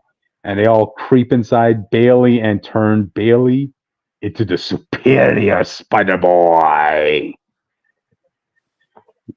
No reaction? Come on, audience. All right. But anyway, this is when we have like some of Oscorp's men trying to break into the labs. Dude, I don't care about this. Dude, I don't care. My bad. I'm talking to my radio. Gotcha. They saw the video camera. They noticed Spider Boy entering the laboratory. They break open the hatch, and that's when an army of Oscorp's men are like trying to subdue Spider Boy. They didn't think it was going to be a boy, but then you have Bailey saying, "Stop shining those lights into my eyes. You have come to meet your doom at the hands of the superior Spider Boy, you dolts." He ends up kicking all their asses, and not only that, but he also has like a bunch of his spiders colony coming in and helping him take care of them as he webs them all up. And this is where his power to talk to spiders actually comes in handy, apparently, because he has full control over the spiders. Basically, Superior Spider Boy right now is the head spider, and he has all the other spiders go in and take over the minds of the security guards. Not just take over their minds, but they all end up becoming Dr. Octopus. Oh god, the Auto Empire audience. Dun, A city, dun, dun. a city full of autos. Come on, don't you guys want to live the superior life? Not really, you know. Come on, try it out for a week, Jake. See how much your life can improve. Then look what Otto did to Peter Parker. Yeah, jacked off to memories of his girlfriend. Like I don't like, bro. And he created a company for you to have once you came back. Don't you want to have? No, he Jake, didn't. He created a company. He created a company to manipulate hundreds of people through their phones and technology to end up fucking Peter over. He did not do that in the goodness of his heart.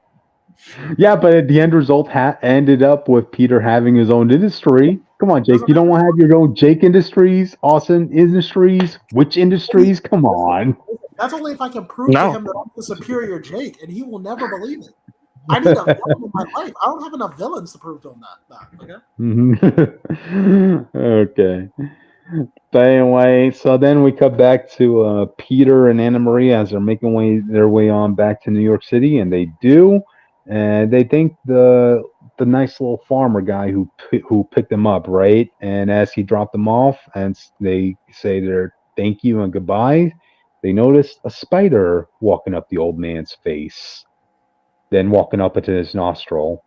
And next thing you know, this sweet old man goes on to say, "Remove your hand from my vehicle at once, you dolts!" And then that's when Anna Maria and Peter started noticing spiders all around the city, and everybody saying words like imbecile, cretin, ignorant, dolt, teen, thespian, fool. Oh god, they realize that the city is now under the rule of Auto Empire. As the issue ends. Yeah. So see, Jake, like there is a benefit to talking to spiders, all right? Yeah. Yeah, and it was thanks to Otto that we got to see that explored. A very niche benefit that hasn't helped Peter in years, so I don't totally. Has Peter controlled his own city? Maybe he could control his own city if he had that power. You never know. I think Dan Slott needs to stop. All he doesn't really help Otto at all. He just hurts Otto's portrayal over and over again. I had this man flip flop between goals and wants and character development just because he can't let go of Superior Spider-Man, and it makes Otto hard to write the other of the book for other writers who need this character. To be fair, Austin, it wasn't Dan Slott who said, "I want to go back to writing Superior Spider-Man." It was actually Marvel editorial staff that are like, "Yeah, Dan Slott, can we have you write Superior Spider-Man again?" Yeah. Stop. That doesn't change it. That doesn't change anything. He could have said no. He chose to do so. And in doing so, all he did was further hurt Doc Ock's credibility, really, as a villain. If this book came out a little bit later, I think it would have been fine. But having this book where Peter's already taking L's to anybody, it doesn't seem impressive at all that he's beating Peter with his enhanced arm. This dude can't be Tombstone. And before people says like, what were they going to do? Fire him? Maybe, but that's okay. That's all. No, they wouldn't fire him. They would just said, okay. He went to write something else. He would have kept writing Spider-Boy. Who cares? They would have someone else do it. But I'd rather see someone else take on Doc at this point than the same going back forth between this plot line. The character's evil now. Stop bringing back Anna Marie only in this book. They see in New York or not. What are you like? Y'all don't care about his character until it's time for Otto to feel bad about doing something. Gotcha. But anyway, yeah, that's it, audience. That's it for Spider-Boy this week. Yes, it's our turn. Okay, Witch, go ahead. Finally, I could talk about Marvel's Bloodhunt. I'm mostly going to be talking about the Free Comic Book Day one and the Red Label because I don't have the other one. Because why the fuck would I get the other one when I can't have blood and guts everywhere? Okay. Because it's me. If you guys have a regular one and you want to chime in here and there to compare and contrast, you definitely can. But the Free Comic Book Day one, it's not really all that much. It's literally like right before the event of the main one goes along, Like Spider-Man is fighting this guy named Dr. Dark, and he starts puking up like this black goop, and then like this giant tornado is like pulling out, like giant tornado of darkness. Wait, is that in the free comic book day or the main issue? That's the free comic book day one. Okay, okay. I'm kind of going quick because it's kind of short. Gotcha. Oh, we got plenty of time.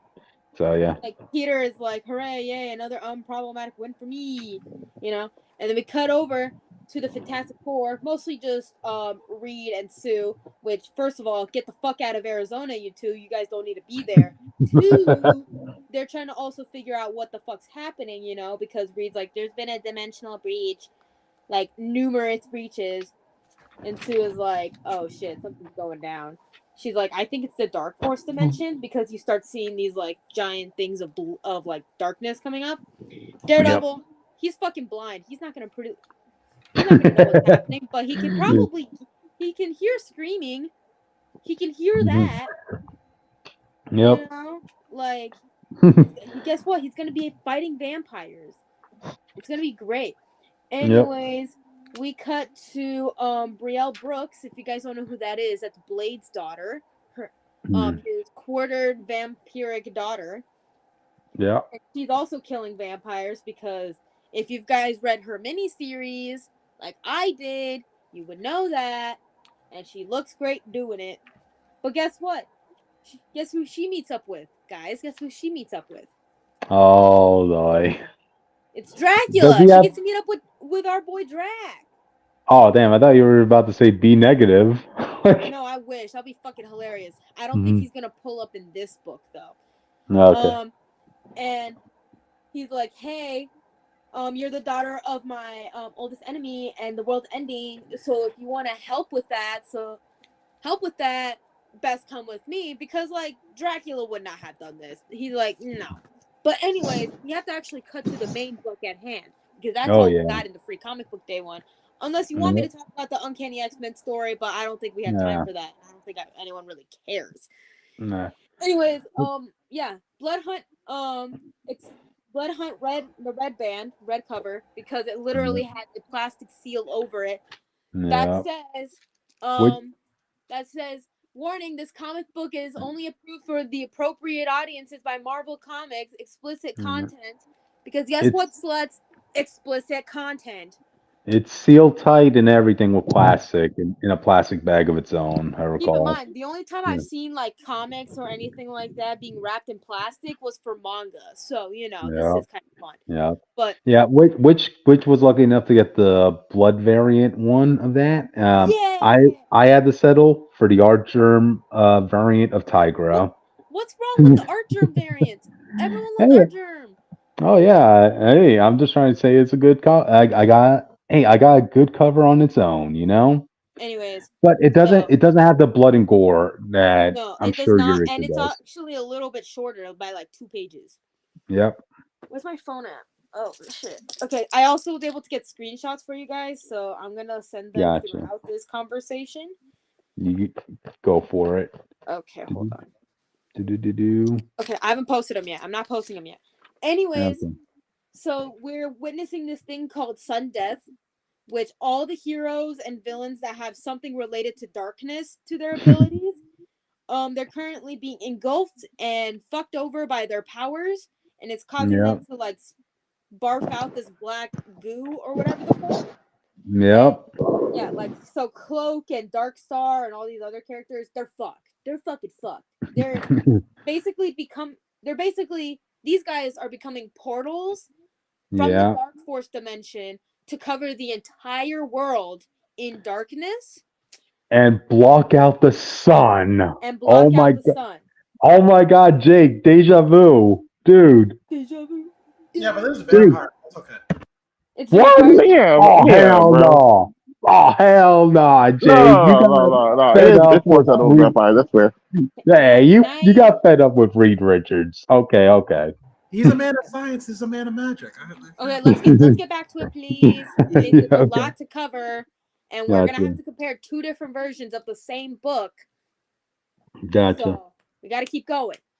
Okay, so we get some. I don't know if it's the same for you, Cryptid, but we got a bit of dialogue that says, "This is how the world ends. This is my work. This has always been my work, and after so very long, I will complete it." We don't know who. I got that. Who's saying that? However, we cut to Scarlet Witch, and she is sending a message to Iron Man, being like, "Hey," like Iron Man's like, "Hey, I'm in the air, and it's not looking so good. Like, what's it looks like on the ground?" And she's like, "Oh yeah, so this guy named Blackout, so he's here, or what he was, because currently he's a portal." And Iron Man is like, "Oh yeah, he was like," Wanda was like, "He was robbing a bank, and then he just exploded, like not pretty at all." And Iron Man is like, "Oh, I'm getting similar reports from around the world, like superhumans, all like Darkstar, Death, Silhouette, Cloak, like all those guys, they're fucked. They're fucking fucked. They're currently becoming portals. Like, damn, it's not pretty, bitch. It's not pretty at all." Once again, this lady's overpowered power can't do everything to help when it actually matters. I know, right? But anyways, so Wanda's like, "Oh yeah, all Dark Force users, like they're becoming portals for the Dark Force dimension, as we can obviously tell, And Tony is like, "Can you close them with your magic?" And she's like, "Certainly. And when I'm done, perhaps I'll go punch out Galactus, because why not? Bitch, you ain't Squirrel Girl. Shit." Yeah, Tony's like, I figured you could just magic all this away or something, She's like one of the She most always powerful can entities in the until world. they need her to. Anyways, let's keep going, please. Let's keep going. We got to keep up with the pace. Yep.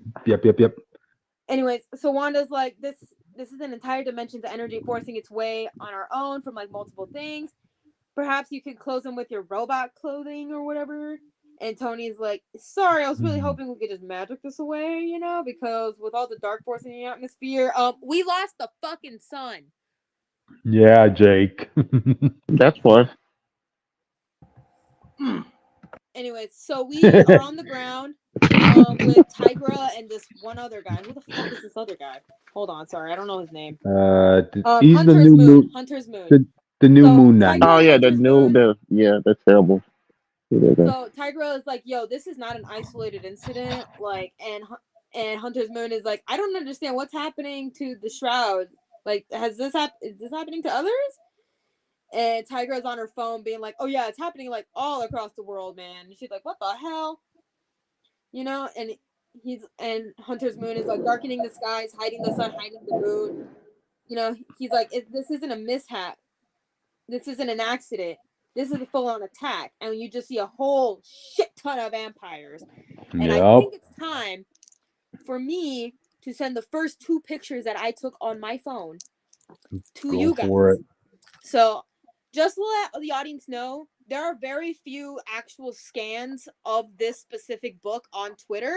So you have to go pick up this book in person if you want to see what's happening. Oh God, a sea of dead corpses and blood. Damn. Yeah, this was the first. This is like, so for my end, I don't know what it's like for your end, but for my end, you're just seeing the whole rampage of a whole bunch of vampires in different places like Milan, Lagos, Calgary. Just a whole bunch of blood and guts. The vampires are just going off. Yeah, and, which from my end, like that one panel of all the dead corpses in a sea of blood, right? Instead, in the casual comic, you just have like murky water with some vampires just popping out. Okay, well that's fucking lame. Anyways, so yeah, you get more shots of more ravaging from the vampires, in like China, Colombia, South Korea, But then we see these 2 people running into Latveria, and you might be wondering, oh, they're fucked, right? No, bitch, they're not. They're actually fine once they cross the border, because those 2 vampires that were chasing them go up in flames, and Dr. Doom is like, "Excellent, Latveria's borders are secure. Now ensure that Doom's new subjects attended to. After all, loyalty stems naturally from gratitude." Because thanks. You're being very helpful right now. And that's partially sarcastic, partially not, because you're actually going to be helping people for the most part. Long as Latveria is going to be okay. Yeah, Latveria is going to be fine. Of course they are. It's Latveria. Yeah. Anyways, so we're cutting back to Brooklyn. We're an hour, I believe, into Sundeath.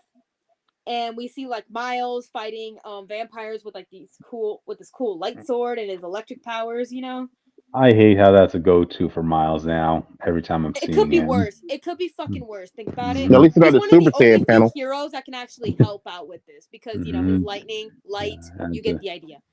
I did like his dialogue in this, right? He's like saying, okay, vampires everywhere, all right? Okay, what would Blade do? And then That should Blade be pulls up. He's like, "That's the question, isn't it? Things are looking Yeah. bad, but I've got a plan, and that's not just Fuck you, that's Blade. what I do. It's something that I need You you got to one do." job. How the fuck did this happen?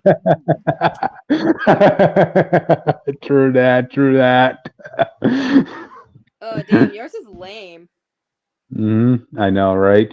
Even the other panel you showed me where you saw like that man, his guts are on the floor, right? Mm-hmm. In my comic, it's just you still see his bottom half attached. It's just his whole body. Oh, You don't that's see any guts or lame, anything. man. You could have at Yep. least like blacked out the guts and shit. Mhm. You know? They want to emphasize the gore in your comic, you know? I know it's great. I'm enjoying it. Hmm. Anyways, so we cut over to the Avengers. We see Thor, Captain Marvel, and Black Panther.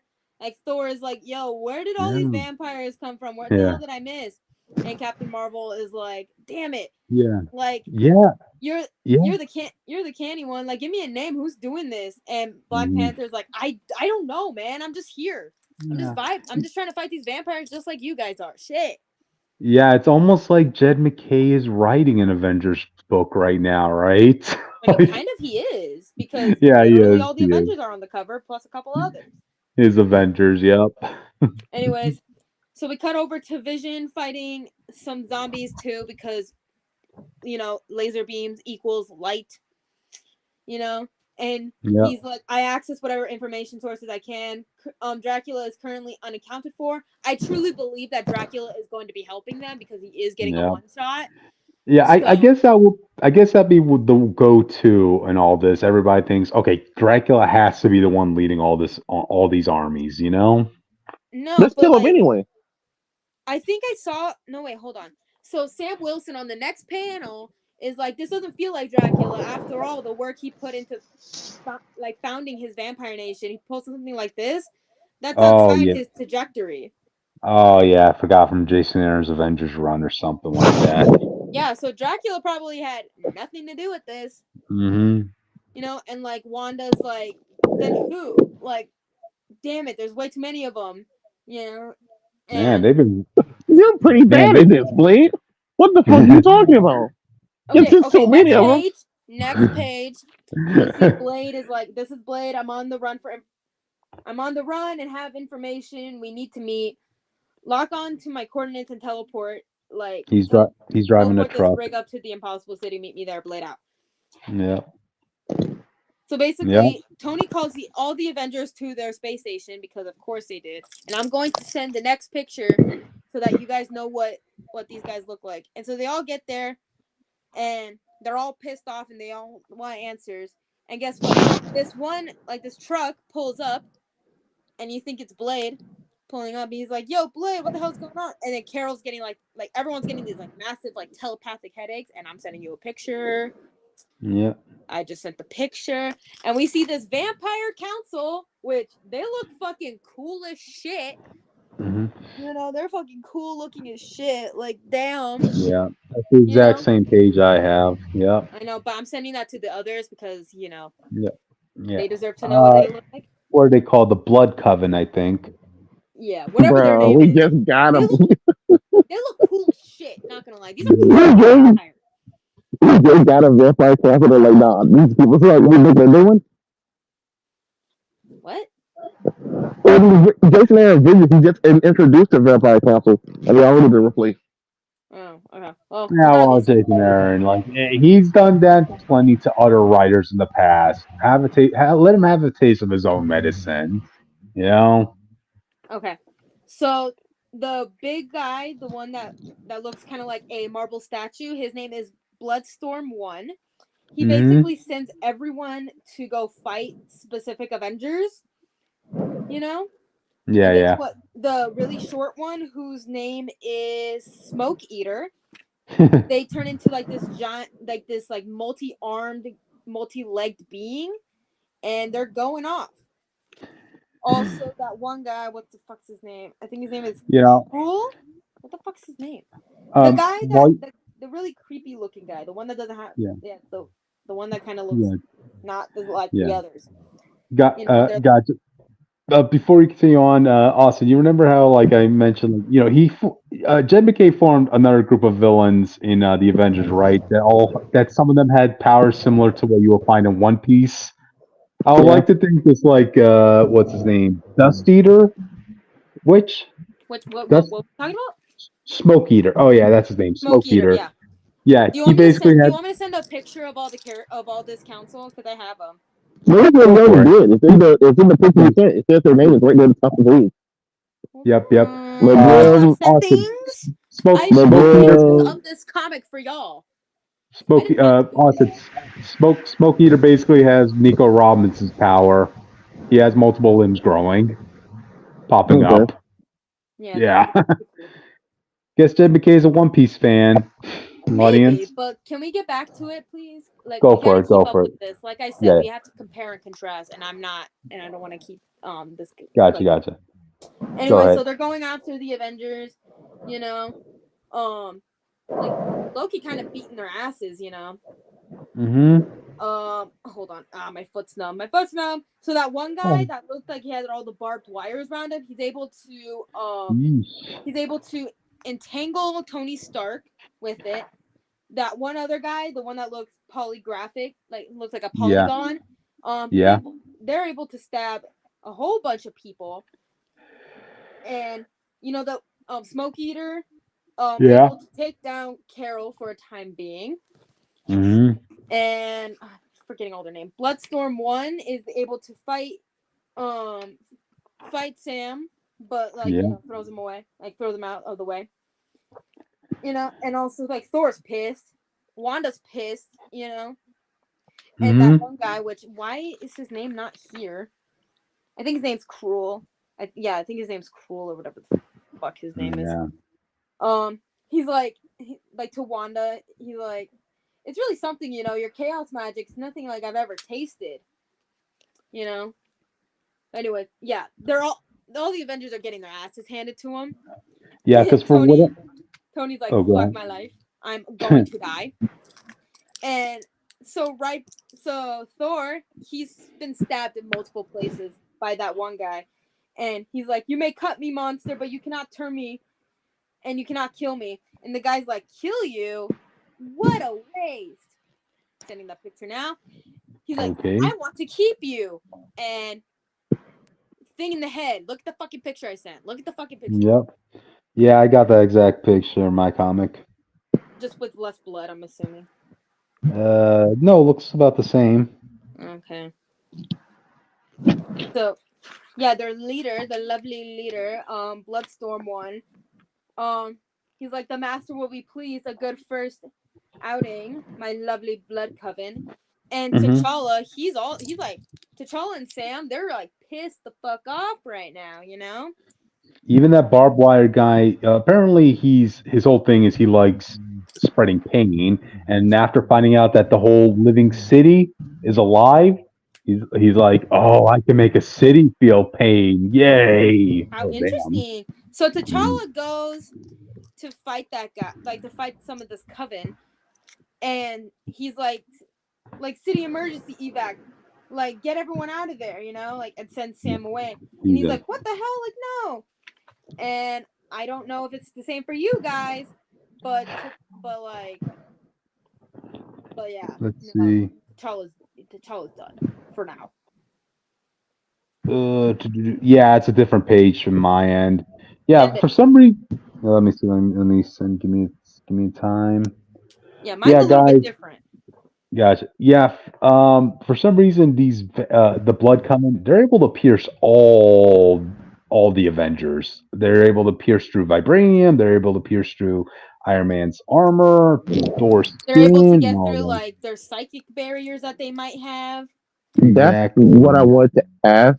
Do y'all think this book is post Fallen X or pre Fallen X? Because Iron Man's new armor or something like that is way like harder than Uber Battle. Like, it's way beyond all that now. I think the last issue of Avengers was Krakoa related, so this is But Yeah. anyways, and I know Avengers is gonna have a tie-in, so this has to be after Fall of X, I think.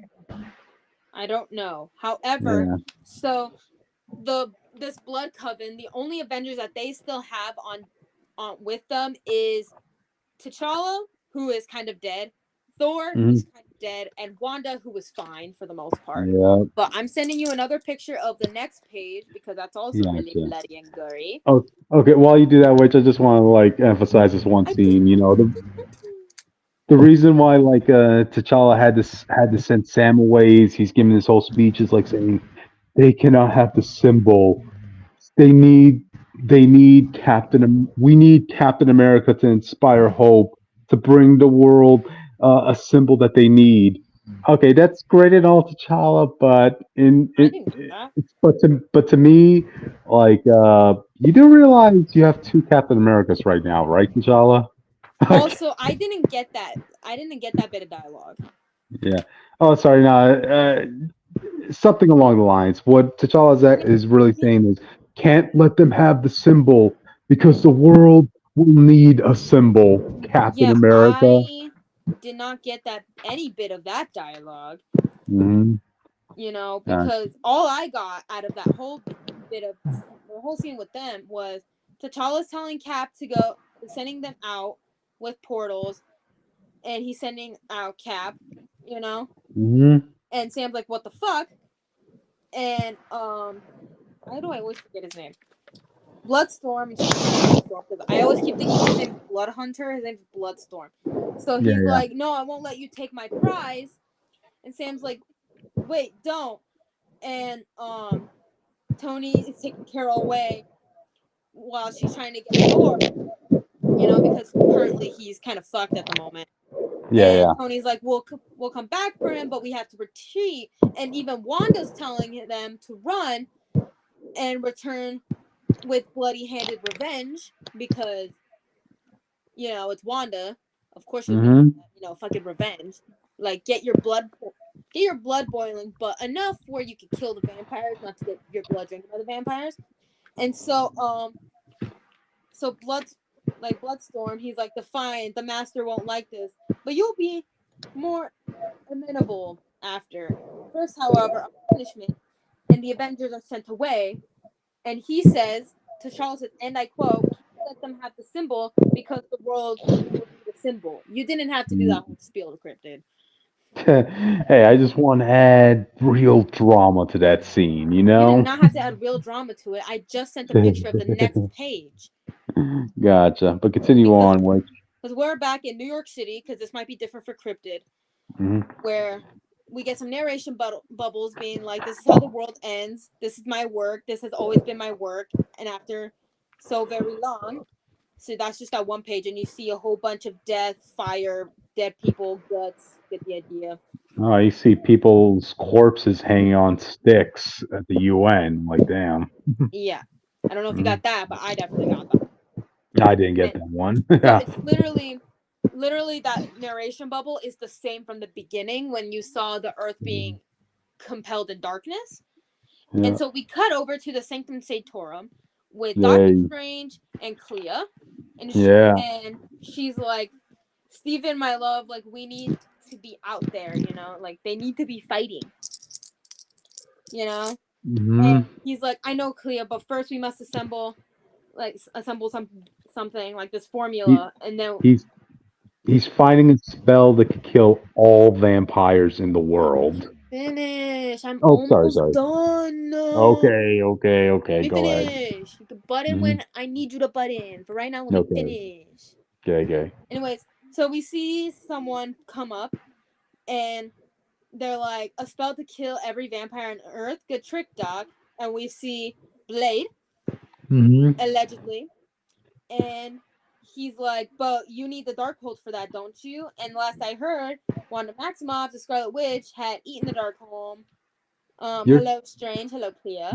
you're telling me Scarlet Witch ate a little boy? No, because He was a remember little in boy at I a haven't time. read We the saw the Darkhold event. book in a while.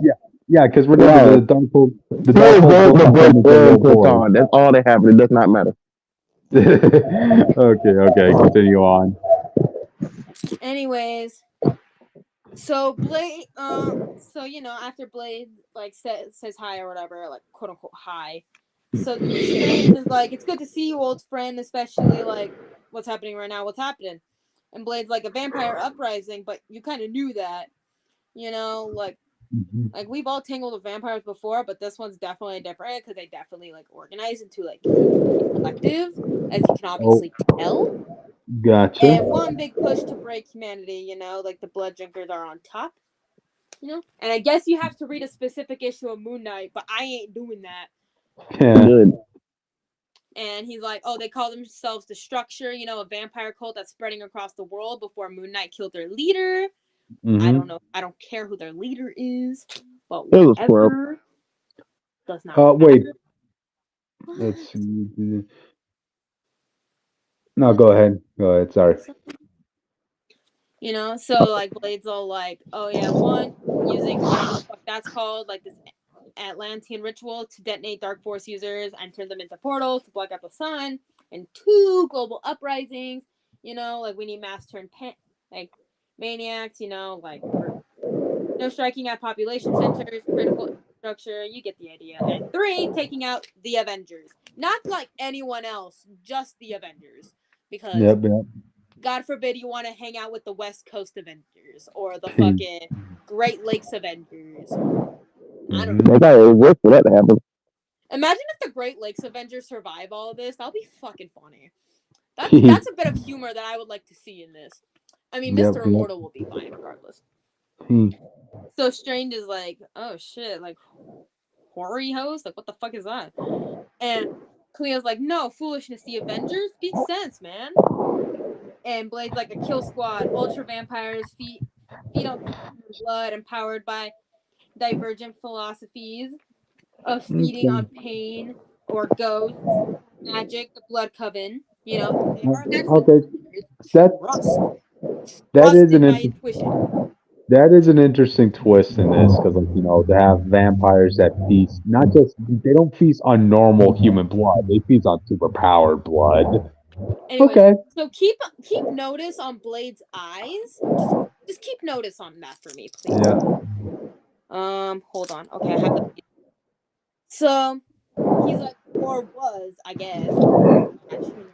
This isn't conjectures. The Avengers are down. Like, whoever survived have retreated.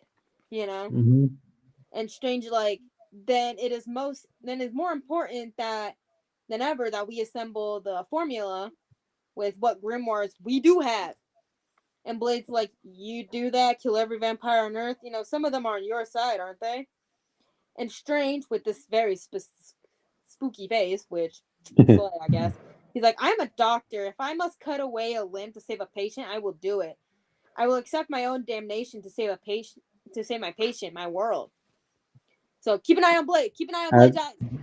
As a Sorcerer Supreme should. Wait, you already gave it away. You said earlier, you said allegedly Blade showed up. Yeah. Shut up. Shut the fuck up. Let me finish.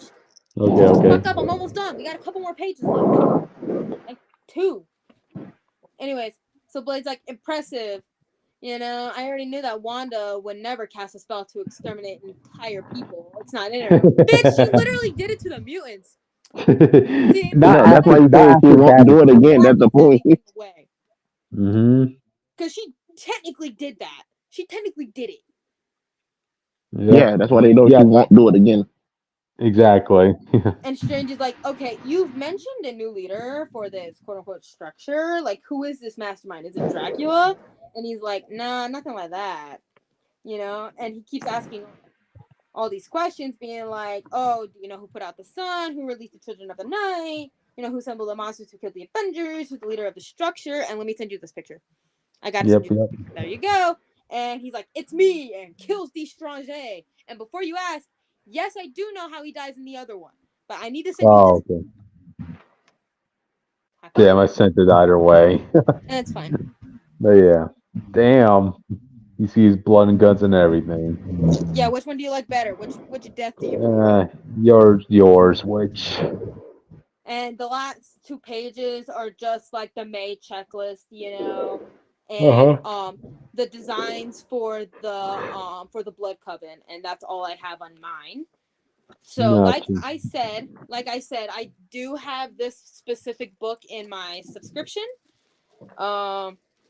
Yeah, so we're gonna have to do this again for issue 2, compare and contrast. But like I said, if you haven't been able to read the Red Band and you want to read the Red Band, you have to go pick it up at your comic book shop, because there are little to no screen caps of this book. So good fucking luck trying to read it online. You have to read it in person. It's only $7, so just letting you know. Anyways, yeah, I like the bloodiness and goriness. See, if they wanted to do horror so badly, this is what they should have done. Like, make it good, unlike whatever the fuck they were doing in New Mutants. But anyways, yeah, that was Marvel Bloodhunt, the Free Comic Book Day one, and the Red Band cover, and also the White Band cover, book, which is what I'm calling the more tame version of this book. The White Band versus the Red Band. It's the green band. If that helps the audience differentiate. Well, it is a band, but we have to. No, for real. It's called the green band. The white band is Joker stuff. Now Joker used. So I'm gonna try to make mine as quick as I can. Sorry, we had 3 books we wanted to talk about, and y'all The Legend of Ruins of an Empire Part 2. So if you remember last time, we found out that Korra, that Kuivera's old running mate, and he's keeping the empire alive. So basically, Korra gets the go-ahead to bring Kuivera to a temporary prison, because they can't take her back to Republic City until the Guan situation is taken down. And so he wants to accompany Korra to go find Toph Mayhem, because they want Toph to run for president of Gowling, basically. Asami has a pissing match with Kuivera, but she soon realizes that the engines for airship have been cut. Just as Kuivera deduces what's happening, Team Avatar gets ambushed by Guan's men while Korra isn't there, so their strongest member can't save them. Luckily, this is Team Avatar, so hopefully you expect them to do some cool shit. They don't. They get captured pretty easily. Meanwhile, Korra returns to the Swamp Forest from Book 4, and she uses the vines to try to find Toph, while Wu takes a piss. While Wu is pissing in the forest, he gets a vision from his mother telling him that he's a failure in life, he shouldn't have gone to democracy, and that he can't change. Meanwhile, Kuivera watches Team Korra get brainwashed by Guan and gets the rundown of the situation. Guan explains that we were working on this mind control thing as a plan for you, but we didn't brought it up to you at the time. And Kuivera was like, yeah, because I would have rejected it, because I want people to follow me for my ideals, not because a machine told them to. And one of the doctors, Dr. Shank, she's like, Kuivera, you didn't care. All you cared about was results. You didn't care about how it happened. She's like, I don't think that's true. But either way, Kuivera breaks free and manages to seal Korra's friends in a sheet of metal, because the Korra's friends are brainwashed and trying to attack her. So she manages to seal them away so she can escape. She's like, listen, this is a Korra problem. Let me get away before I accidentally hurt them and get blamed for it. Meanwhile, Korra finds Toph hiding literally in the walls of her house, trying to avoid Korra, but Korra spots her anyway. Toph's like, curse you and your avatar powers. What the fuck do you want? Korra tells Toph, like, listen, I need you to run for office. Toph's like, listen, all that politics stuff was for Katara, Egg, and Sokka. That wasn't my thing. And Korra's like, that's why you're perfect, because you're incorruptible. You don't want to be a politician. That's why you're the perfect politician. And Toph says, not only do I hate being a politician, I hate my hometown that I grew up in, so I never want to do this anymore. And then Korra says, well, Wu had a vision that his mom told him that people can't change. And you know what you told me about the Forest back in Book 4. And Toph's like, the Forest always teaches us lessons in some way. I guess this is my lesson. Fine, I'll run for office, whatever. Toph agrees to run for mayor. Meanwhile, Kuivera is remembering her childhood, how her parents threw her out of the house because she isn't disciplined, and more importantly, Kuivera lacks the ability to take accountability for her actions. So they give her to a metal bending master, Su Yin, youngest daughter of Toph.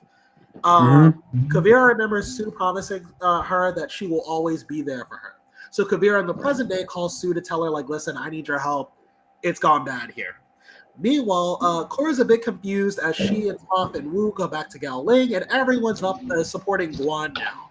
Toph signs up to run for office, but she gets told basically that, there was yesterday I would have thought you would have been a shoo-in, but now I'm not so sure. And Toph's like, interesting.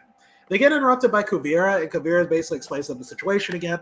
Toph tells them, Toph says, like, not only do I know Kuivera's telling the truth, but this also checks out because I remember back when I was a kid, the Earth Kingdom had brain control, mind control through the Dai Li. So this seems like a more advanced version of what the Dai Li used to do, essentially. So basically they come up with a plan because now the election, this is the first democratic election, but they can't exactly go through with it because Guan's, cheating. So Wu's like, then we'll cheat back. We'll forfeit democracy and we'll get rid of the election, and everyone's on board. That didn't last too long. It didn't last too long, but listen, they can't do it right away because they can't. If they go straight back to Gao Ling, Guan's gonna get suspicious and try to kidnap Wu from underneath their noses. So they're gonna wait till they have reinforcements to do it. Luckily, Sue and the gang, the Beifong family, are on their way. Sue really has nothing to say to Kuivera, but Kuivera is grateful that she's there. And Korra says, listen, before we go, I have to save Asami, Mako, and Bolin in that order. so don't worry about it. Kuivera, Sue, and the Beifong family unite as they're being approached by Guan's forces. They say, listen, Korra, if you're going to stay behind to help your friends, we're going to help you help your friends. And so this is it, the epic battle. Team Avatar versus Korra. How is she going to beat her team? Quite easily, because her team is trash, and they almost beat them on their first try. So much for magma bending. It didn't really help, but it's okay because Guan himself saves Team Avatar from getting captured. This is kind of embarrassing. And they managed to just overwhelm Team Korra and the Beifong family with sheer numbers, essentially. So they have to retreat, but luckily. And there's no bias in this, whatever. Korra manages to save Asami out of all her friends, so it's all good. Okay. So Korra brings Asami on the ship, and she's like, "Listen, Asami, it's me, your lover." And Asami's like, "I hate you." You don't really. Look, so has there been anybody in Korra's life that didn't have any negative moments towards her? I'm just curious. It's a part of life, you know what I mean? Okay. Sue says that so basically they have to restrain Asami because she's brainwashed, and so like the Beifong family is like, well, hey mom, we're doing that, maybe we should put Kuivera in chains too because it's Kuivera. And Sue's like, you know what? I trust Kuivera enough. We don't need to put her in chains. They're like, I hope you're right, mom, because honestly, I just kind of want to kill her. I ain't gonna lie to you. Kuivera says, like, listen, I know we're in a bad spot right now, but I think there's a way we can save your friends and the whole city of Gao Ling. But I need help, particularly from my ex-husband. Dun dun dun. And the comic ends with Wu being taken over by Guan as the election is on its way, and that's the Korra book. I suppose that way faster than I thought it would, by the way. So, okay. Yeah. I think part 2 is it's not as exciting as part 1 because part 1 has a lot of cool setup, but it's still a good book. I like Korra's characterization in this. She's level-headed and clever. This is kind of what I wanted in the first book. Basically, she gets hot-headed when it comes to her friends, but these are just things that you come to expect with Korra as a character. For instance, like when Kuivera tries to say, like, "Hey, Korra, your friends are captured," Korra immediately tries to be like, "Hey, what did you do to my friends?" And Kuivera's like, "I didn't do anything. What are you on at me?" So, I still like Kuivera in this book. Again, I like the message of Kuivera's character. This is why I kind of resonate with her more. It's like, she wants to be redeemed. She just doesn't understand what accountability is. She just refuses to take accountability for her actions. And that's ultimately why she's not giving the love that she wants. And I think that's a really compelling character arc for her. Even as a kid, that was always her problem. Just not being able to be accountable for who she was as a person. essentially. Yeah, But yeah, Team Avatar sucks. The crew sucks. I kind of wish they had a better fight, but literally the only one who gets hurt in that fight is Bolin's girlfriend, and that's it. So. Wow. You see, that's why I never liked the idea of Bolin having a lava bending, because, like, hey, dude, he's going to be a jobber, basically, you know? Yeah, he's a jobber even when he's supposed to be, like, the big threat. Yeah. So, you know, and Toph was also great in this issue, too. I do like how they had to get, like, her to a logical place where she wants to, where she would want to run for office, and even then she doesn't want to. And I think Guan is an interesting villain. He's not a straight up fighter, but he's a good like foil to Kuivera, and I like his antics. I like he's more extreme than what Kuivera thought she was, basically. Yeah, good book, highly recommend. You can't say she's incorruptible when the whole reason she's in the woods is because she was corruptible, and she didn't want to turn her daughter in for being corruptible. But see, that proves that she can stop herself. She can hold herself back. So that means once she causes a problem, she's gonna run away from it. Exactly. She's gonna ask the forest, what do you want me to do? Stay here? Okay. I'm good. So, Gotcha. but yeah, Ruins of an Empire, highly recommend. One more part left, and then I'm back to not having. Yep. Thank God. Yep, definitely want to see the whole interaction between Kuivera and her ex-fiance. I'm gonna give you a teaser of that interaction. Dude. I loved it. like, dude. Okay, the only satisfying conclusion will be Junior saying, "Look, you gave me a blowjob in a twisted way last season. You better give me a blowjob in a good way this time." Like. That's just really sexist. It has nothing to do with what's going on. You shot a candidate, Junior. Like, at your fiance. And now the world's in danger. He can put his petty beef on the line, or he can be the person he's saying he is to help save it. What I will say without jumping ahead too much is that I like the reason I like the Kuivera arc so much is because everyone treats her in a realistic way. There's no like, oh, we can like fully change her. It's like everyone treats her realistically. Like, hey, you fucked up. I'm not gonna forgive you because you say sorry. Okay, this is not happening. So. You literally did. This ain't Naruto after all. So you know. No, Jake forgave her. Yep. Jake, you're surprisingly silent in this, man. Oh, I think Jake got muted. Anyway, next book. Let's go. My turn. Avengers Twilight number 5.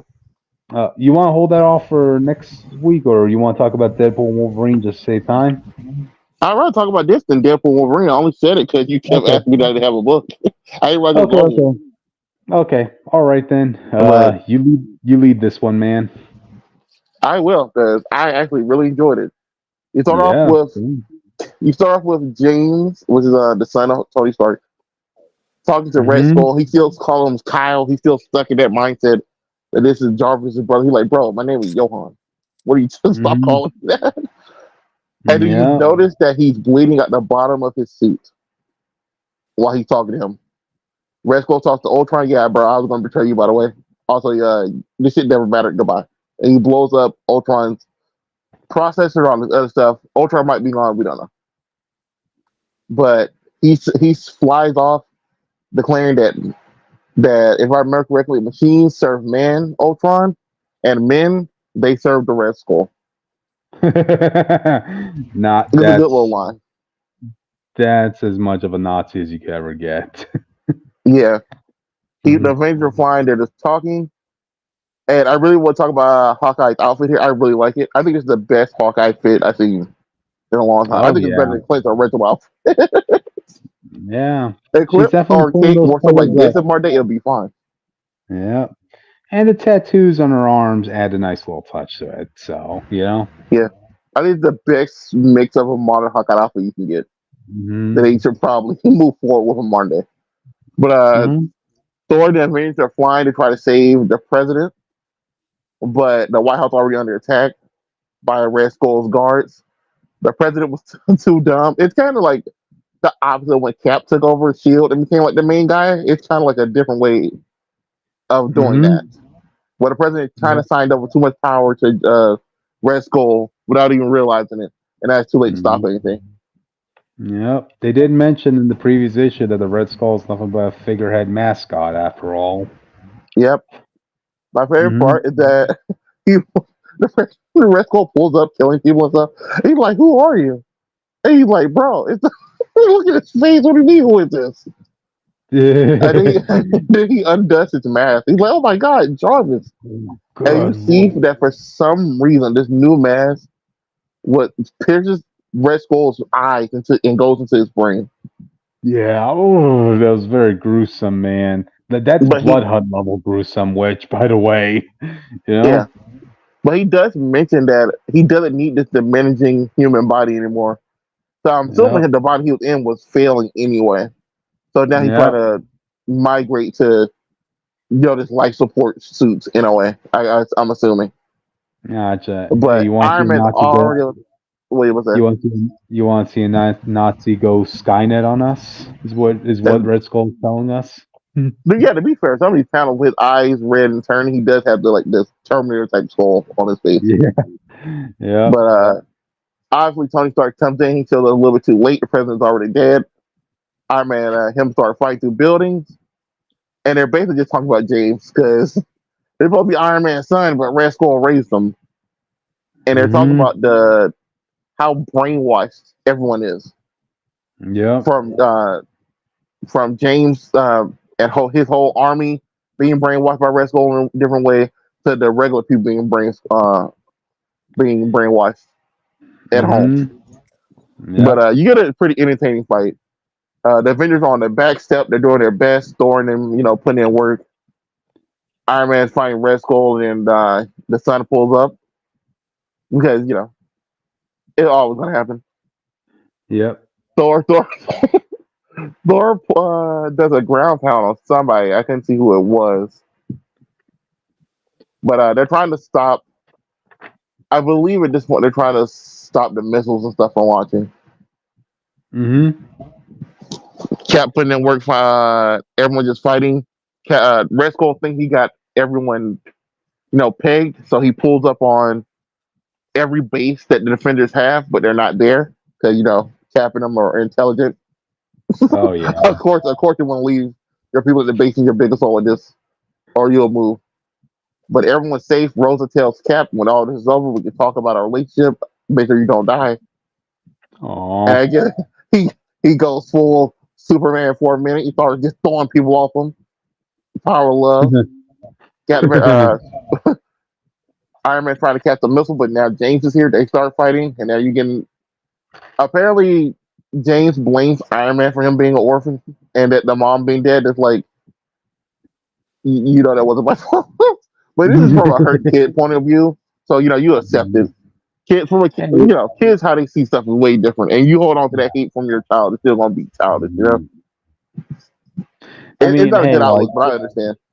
I mean, hey, if you're being raised by the Red Skull, it's a good chance you're gonna be fucked up as an adult, Yeah. Mm-hmm. But we get a fastball special with Kamala and Hawkeye. It was a very cool looking dynamic panel because he's busted out the frame. So you look at the panel. Yeah. But Tony's trying to talk to his son while fighting. At least he didn't stop fighting. I give Tony that. He's still throwing hands.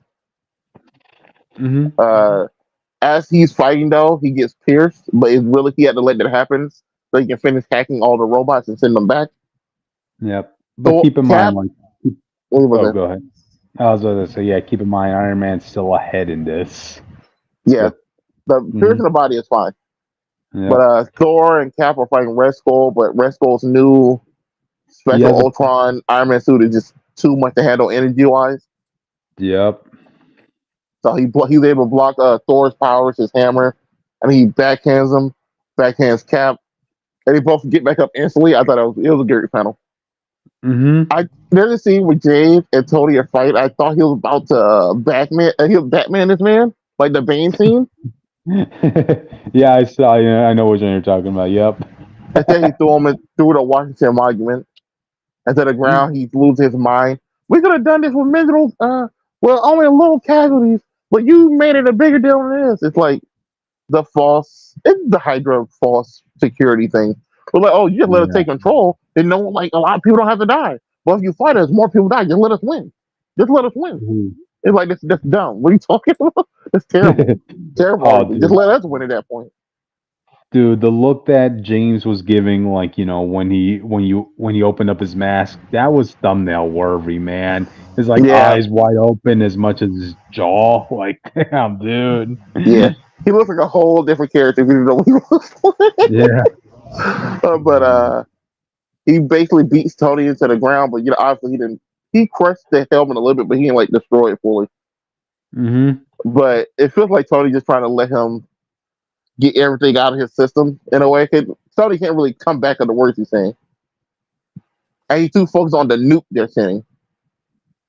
Red Skull's final plan to send a nuke and just end everything on the Capitol. He tells Cap tells Thor to go take care of it. Luke Cage comes out. He can barely walk, so he has his exosuit. Oh, it looks cool. It looks dope, but it's like, bro, you're on your deathbed. I feel like you're on your deathbed. Bro, I want you to die for this. But he's put in a little. He won't get a fight scene with him yet, so I'm assuming he's gonna have a big scene versus this next part in the next issue. But as Thor gets up there to stop the nuke, they realize, everything you've been building for this book, Hero Day, or what's it called? H Day. What's it called H Day because of the Avengers or Heroes? It's called H Day because of the Hulk. And they turned Hulk into the greatest nuke of all time. Ooh. He's America's greatest weapon. Fully mind controlled. And he crashed into Thor and sent Thor to the ground. And they can't even fight Red Skull right now. I can't imagine fighting a full power mind control Hulk. I know, right? And especially since, like, you gotta keep in mind, like, Iron Man and Cap specifically, they aren't in their prime anymore. Yeah. The only person here who's in their prime was Thor. We can say Kamala's probably in there, like the peak of her power. Yeah. And Hawkeye just turned good. Like Hawkeye's Hawkeye, So it's like, this is not the best roster for this fight. Mm-hmm. But you gotta have hope, I guess. I think Luke Cage's gonna die doing something to buy them time. Yeah. It's just a shame that there's only one more issue left. I feel like it's gonna be hard to condense. This could have been 10 issues. Yeah, this should have been 10. Mm-hmm. But I think it's gonna be okay. I think it's gonna be remembered fondly, and I hope other books take the right approach from this idea. I'll do need to go write a Cap book after this. I'll take that. Same. I mean, there are definitely things I want to say for when we get to the finale, specifically on the issue on how this whole story delves into politics. But I'll say that for my last thoughts in when we get to issue 6, which, damn, that's going to be like at the end of this month, man. But this has been a really enjoyable journey, audience. Like, Chip Zdarsky came in here. He knew he had a banger of a story to write, and that's what he gave us. Anyways, fuck that. So, I got one more thing to say. Now I'll let you go with, because we probably won't do the last book. So I do wish we have time for the last book. I can be kind of quick. This book has the same problem that most X-Men future books have, where they don't want to acknowledge everyone else. What happened to mutants this timeline? You could assume that Red Skull was secretly assassinating all of them. Like, again, he was like, this is They can't just kill them all. Like, at least in the old man universe, they at least acknowledge what happened to the mutants, like what happened to everyone, but like whatever.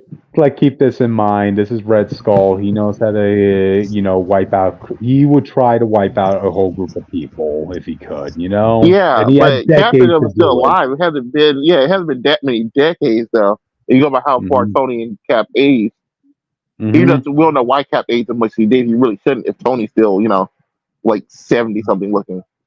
But it just to be some mutants around. I would like just like some of these soldiers be like Wolverine, Sabretooth, like repurposed or something, Just a little nod to it. But you don't get nothing on that. But after this we can move on.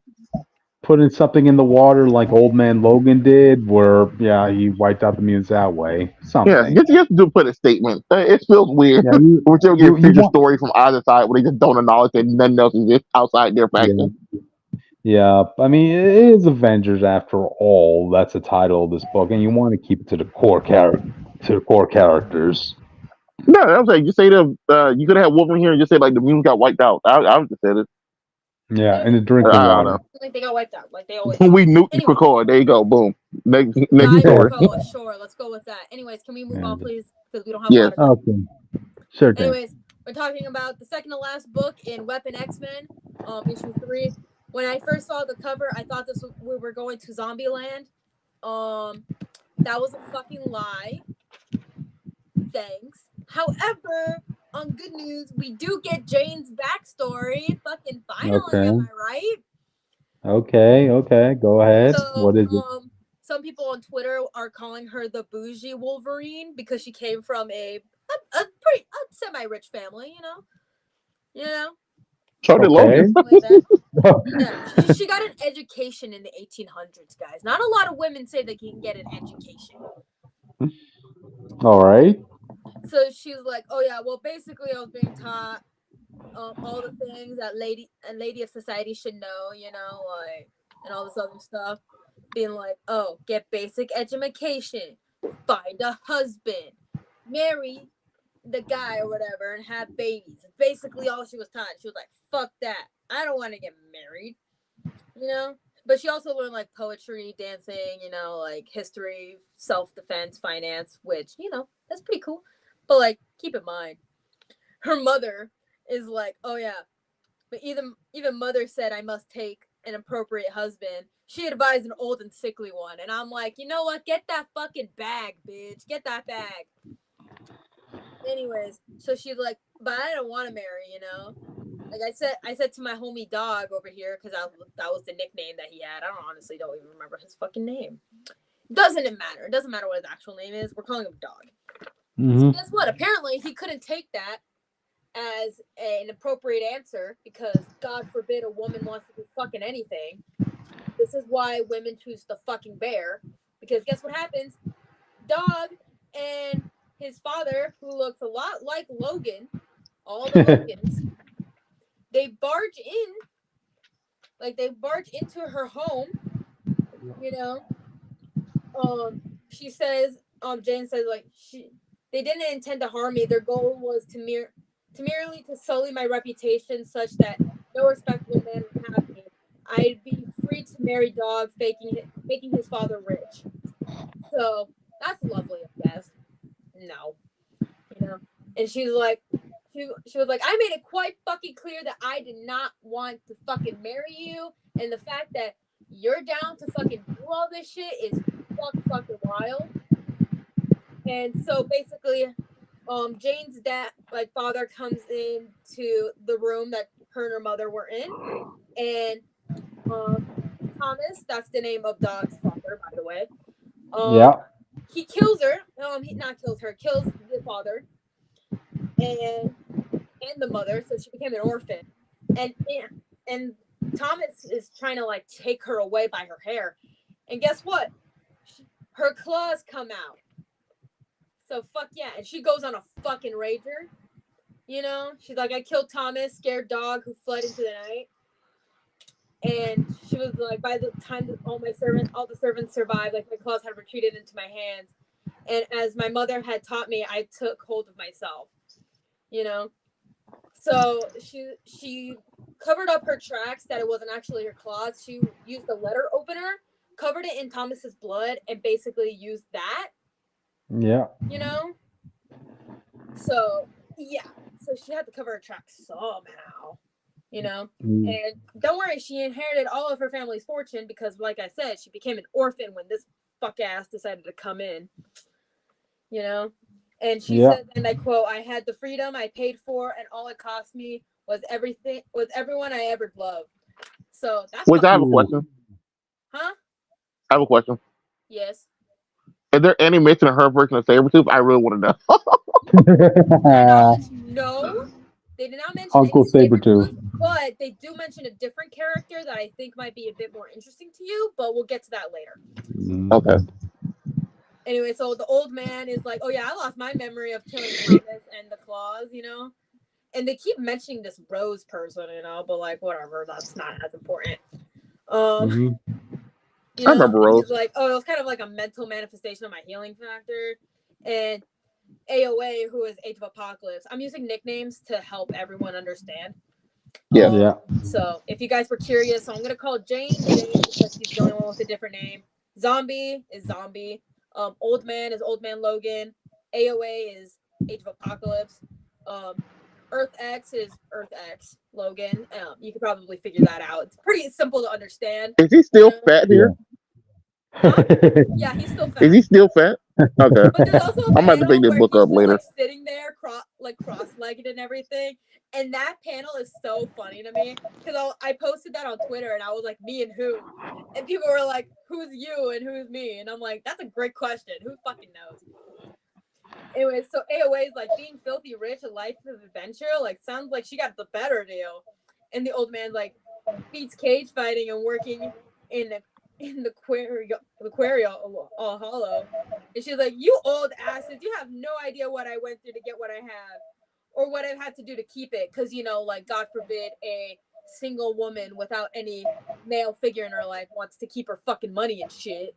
You know, like, God fucking forbid, because this was, like, the 1800s, early 1900s. It's just funny to watch all these people been through the worst hip-hop ball downplay She's each the other. only character that makes any fucking sense in this book, and I love her for it, but whatever. Anyway, so she's like, you think I'm soft? Don't you? You think I can't stand amongst the rest of you? Come on, let's find out. And she's like, right, she's ready to fight. And honestly, go off, queen. And AOA's like, hey, I didn't mean. And so Jean pulls up and she's like, oh yeah, sorry I haven't gone too long without any action. I'm like, I found Onslaught. He's on an Earth similar to mine, but with few heroes or villains. Plenty of mutants though. Like, the whole costume thing just doesn't seem to have caught on. And you know what, Slay? You don't need superheroes. You can live. And the old man's like, sounds like an all-you-can-eat buffet for Onslaught. And Zombie's like, yeah, buffet, that would be tragic. And Jean's like, oh, neither one of you are stuffing yourselves. Go there, stop Onslaught. Call me if you need me. Just be careful. Onslaught's been there a while. You know, he had time to set traps. So, be ready. So they pull up to Earth 31974. We're not calling it that. Doesn't fucking matter. Anyway, so yeah, when they get to the universe, Onslaught's already there. He's already pulled the fuck up. And he's like, fancy meeting you there. And keep in mind, all the Wolverines are ready to fight, you know? And Onslaught's like, don't do anything stupid or I'll twist your adamantium bones into, yeah! You know? Because I have to make a stupid noise. And Zombie's like, who'd do that? And Earth X is like, don't matter. It's a gift. And AOA's like, let's tear it open. You know? And so they all try to fight Onslaught. Which, okay, cool, I guess. And so Zombie takes a bite, and he's like, tastes like nothing, with the side of kale. And the Onslaught is like, idiots, I'm a being of pure thought, no body to wound, no blood to infect. But you are flesh and brain and metal, mere toys to me. And AOA is like, spread out, man, we got to attack from all sides. Like, go berserker if you can. And Onslaught's like, okay, no, I'm calling this temporary truce. I'm calling a truce. I'm a word of honor. Like, I'm a man of my fucking word. Like, I'm calling a halt. Let me fucking explain everything. Let's talk. And Earth X is like, even if we were to believe you, why would we want to talk to you? And he's like, cuz I need your help. And everyone's like, what? And so Zombie's like, wait, I gotta hear this. And so basically Onslaught explains that he's like, okay, if it makes you feel better, you just listen. And he's like, I came here several days ago determined to realize my goals, you know, to do whatever I do. And so he's like, Magneto wanted mutants to rule. Jean Grey feared death above all. I was going to make mutants immortal. They inherited Earth. I don't know, kind of like Krakoa on a bigger scale and more crazy, I guess you could say. And he's like, oh, I treat this magic artifact, the Lifeline tablet, then found a spell to modify and expand its effects. But guess what? Of course, something went wrong. And instead of just mutants, everyone on Earth became immortal, but not invulnerable. People mangled and accidents survived. Shit like that, you get the gist. So basically, think the Cancerverse, but on a less fucked up scale. Yeah. Honestly, if I had to choose between living on this Earth or the Cancerverse, I'm choosing this one, bitch. I'm choosing this one. Like, shit. Because at least I don't have to be worried about getting mutated into this crazy fucking monster thing. And not like the hot kind of monsters, like the fucked up, creepy ones. Anyways, so he's like, oh, the pain of those with terminal illnesses, like will never end. The infirmaries of will age and go on forever. You know, more and more people are suffering and everything like that. So yeah, that's how fun. So AOA's like, oh, sounds to me like you got what you deserve. You know, like why should we help you? And he's like, because I don't believe you'll condemn an entire planet of innocent to an eternity of pain. Way better than whatever the fuck Lord Marvel was doing. Shit, he did not give a shit. Anyways, and he's like, and because this wasn't just a mistake, someone interfered with my spell and stole the lifeline tablet. So whatever their plans are for it, this world cannot be good. Just like I said, better than the cancer virus. Anyways, so the old man is like, reckon Big Red's got a point, you know? And Jane's like, okay, let's say nothing. We've destroyed one world to stop you. What's one more?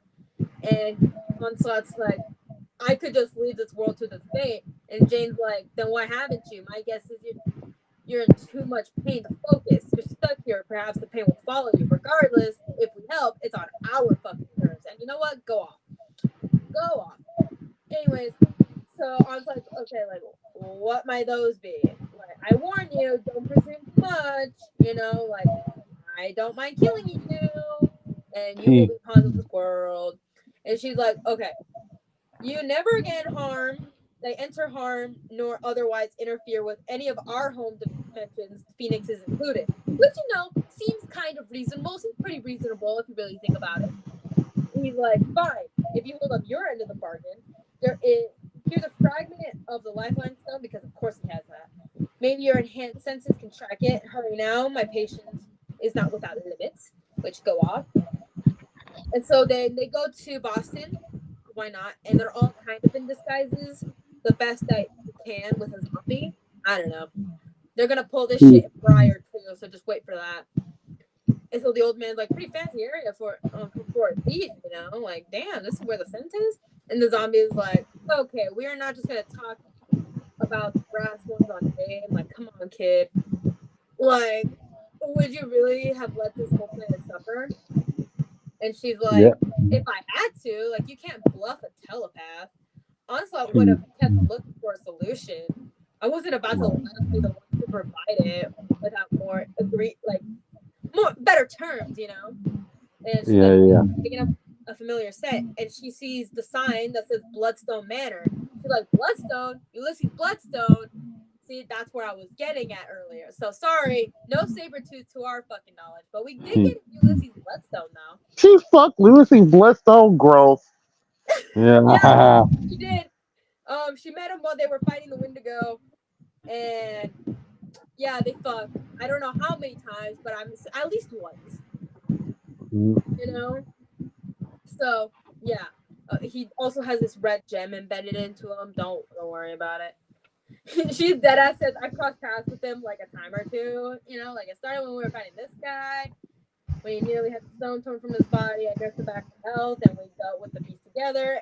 We shared some further adventures after that. That's her words, not mine. And the old and Earth X is like, oh yeah, sounds to me like there was more than just team ups going on. And she's like, okay, be off with you, bitch. Like, fuck off. You know, like this is good news. Okay, if Ulysses took a tablet, like we'll be able to at least come to an accommodation. And he's dead ass like, does that accommodation involve a few rounds of strip poker? And she gives him the biggest side eye glare. And well, guess what she does? I want you to guess. What? She punches him in the crotch. Dick. I mean, he low-key kind of deserved it, and it was pretty funny, not gonna lie. I don't know, I'm liking this book a lot more than I thought I was gonna be liking it, so yeah. Anyway, so she's like, okay, quiet. In fact, that's a good rule of thumb for this whole thing, you know? Like, no guarantee that this Bloodstone is anything like the ones that we do, so yeah. So they go inside the manor, they're able to sneak down to the basement, and Jane sees into the main room, and she hears the voice being like, when we've dealt with Onslaught, have patience. And guess who's there? Ulysses Bloodstone, Dracula, and my girl Celine. Chaotic Queen Celine, chaotic vampire Celine. Let's go. You know? So yeah, they all have the tablet, by the way.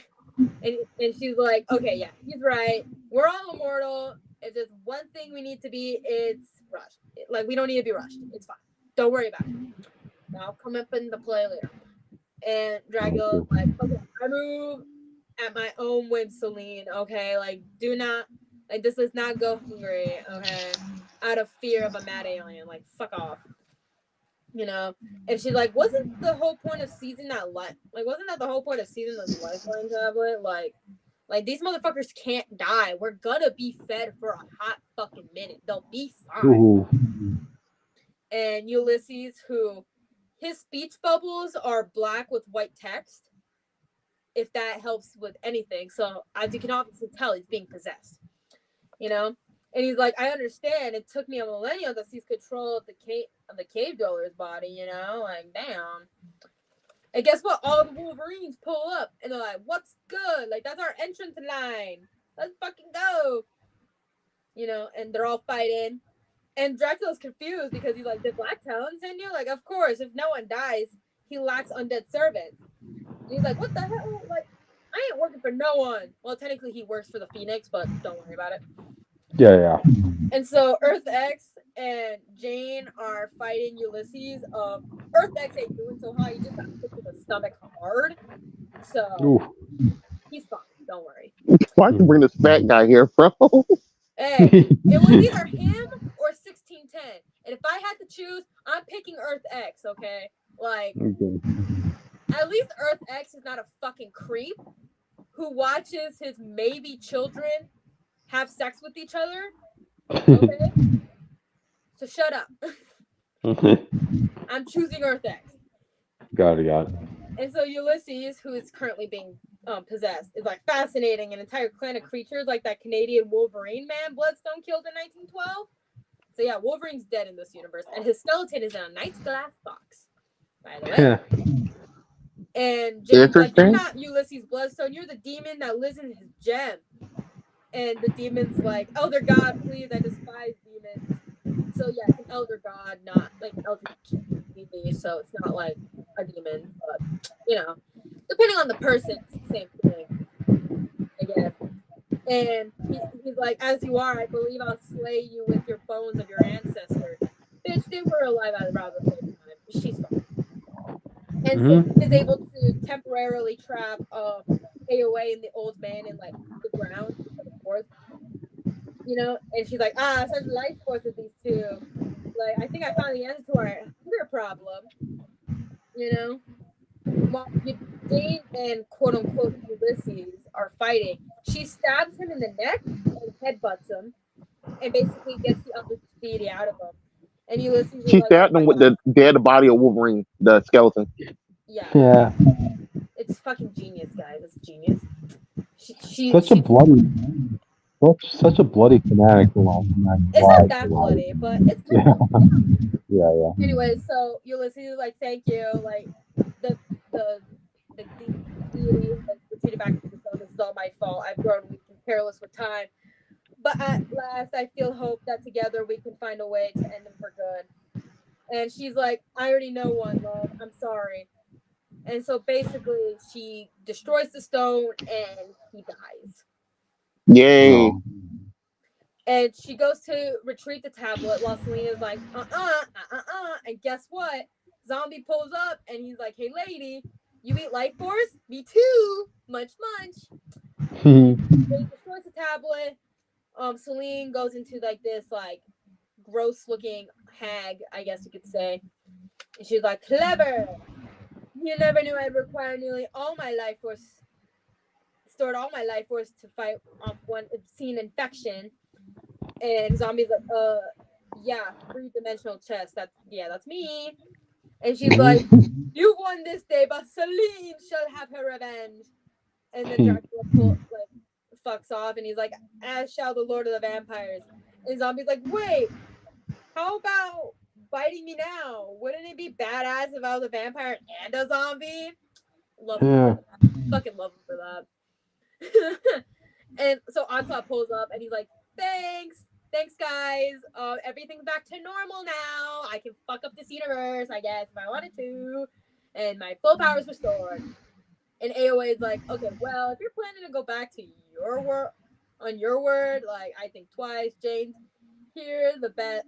Like, Jane, she's like the best out of all of us. Like she knows what's good. Like, she's doing great. And it's true. She is doing the best out of everyone. And Onslaught is like, okay, calm yourself. My word is good. I merely came to offer some advice before leaving. You have impressed me today. I prefer not to kill you. If it can be avoided, to do that. Do not cross my path again. If the Phoenix will let them, I guess. I don't know. Maybe in the next issue they'll discuss that before going to fight, I guess. And Zombie's like, yeah, we can say the same to you, you waking pile of neurosis or whatever the fuck that word is. I don't know. And Jane's like, a trio of supernatural beings nearly ended you. You know, like, if you don't think we could do the same, like, you're fucking delusional. And so Onslaught peeks into the old man's head, and, like, no one else can hear this conversation besides those two. And he's like, okay, I didn't come here to listen to them preen and boast. Like, I came here to talk to you. Mm-hmm. And he's like, don't worry, I'm well aware that the Phoenix won't let this go, nor will the other the Wolvies. So I'm making you this offer, bestie. Help me remove them from my path, and whatever means, like, does this job, I'll take you back to your timeline before you were tricked into killing all your friends. The worst thing you've ever did, the worst thing that ever happened to you doesn't have to happen. And so they're done with, like, so he says to the other movies that our truth worked well for all involved. Be smart, let it stand. And so then Onslaught and Old Man finish up their conversation. And he's like, okay, think about it. I'm setting up mental blocks for the Phoenix will notice, but sign soon, please, because one way or another, this is coming to an end. And so Earth X, you know, he pulls up, puts his hand on Old Man's shoulder, and he's like, how about that, huh? We just saved the world, ran off the big bad, and we didn't even need help from the Phoenix. Like, fuck yeah. You know, Onslaught's weakness that we can use down the line. Like, feels like we're turning into like an elite team of badasses. Like, how you feeling? Like, this guy did nothing but get kicked in the stomach, by the way. Huh? I said this guy did nothing but get kicked in the stomach, by the way. Yeah. And the Old Man is like, yeah, we might just, you know, yeah, we must just might. Anyways, yeah, that's the end of the issue. Excited for the last issue. I wish this was a little bit longer because I'm actually really enjoying this. I'm really enjoying the dynamic between Jane, Earth X, and Zombie. I'm really liking those three, and I was not expecting to like those three as much as I did. But I'm sure. The dynamic is fine, but they're doing the same thing that a lot of people don't like, where it's the moment a new character come in, everyone got to prop them up as like the best thing ever or better than everyone else. I mean, she is the most competent out of everyone there. I know, I agree, but they're showing it well. So when you say it in dialogue, I know that's going to get to some people, but they're showing it pretty well. Like she's a good character design. Everything. I hate how they did her arm placement. If you know anything about Wolverine, the female ones are not supposed to have 3 claws in their hand. Yeah, That's I think one she's thing to just tell you a about this. gender bent Logan, though. I don't think that she's like her own character. I think she's a gender bent Logan, so I think that's okay with her having the 3 claws. Because, like, say if this was a completely different character, or if this was like Laura, or like Gabby or something, then yeah, I might have a little bit of a problem. But other than that, the way they explain it, it's just the female of the Wolverine species. So any female who has claws should not have it on their hands. Not just if they're Wolverine. I think Logan's AOA's daughter from his universe, because he does have a daughter in his universe who is known as X-23, just by a different name, by the way. I don't remember if she has 3 claws. I think she also has the 2, but I can actually look that up later and I'll send a picture to you guys. But yeah. It was just a weird detail. It's not that important. I just like the continuity of that in the background of all the designs. But it seems okay. I'm actually really enjoying this book. It sucks that it's a 4-issue miniseries. Man. I'm actually kind of enjoying this. You know, they don't make all the Logans seem like assholes. You know? Like how they do in some other books, because, like, actually, very interesting characters. I was actually expecting more from AOA and Old Man, but I guess, like, they wanted to give time to some of the lesser known Wolvies. That's so, what the best thing they chose to do, to be honest, I believe. Yeah, I agree, man. I agree. They gave more time to like the dynamic between Jane, her ex, and Bobby because they have a really good relationship in this book, and I really like that. So can't wait for the last issue. I will be sad to let this book go when it finishes, but it's a good book. I recommend it. I'll catch up on it. I'll be sad, but we all know they're going to shoehorn Jane and all these Wolverines and something else with this book does well enough. They always do. Honestly, So, who knows? Who knows what they're gonna do?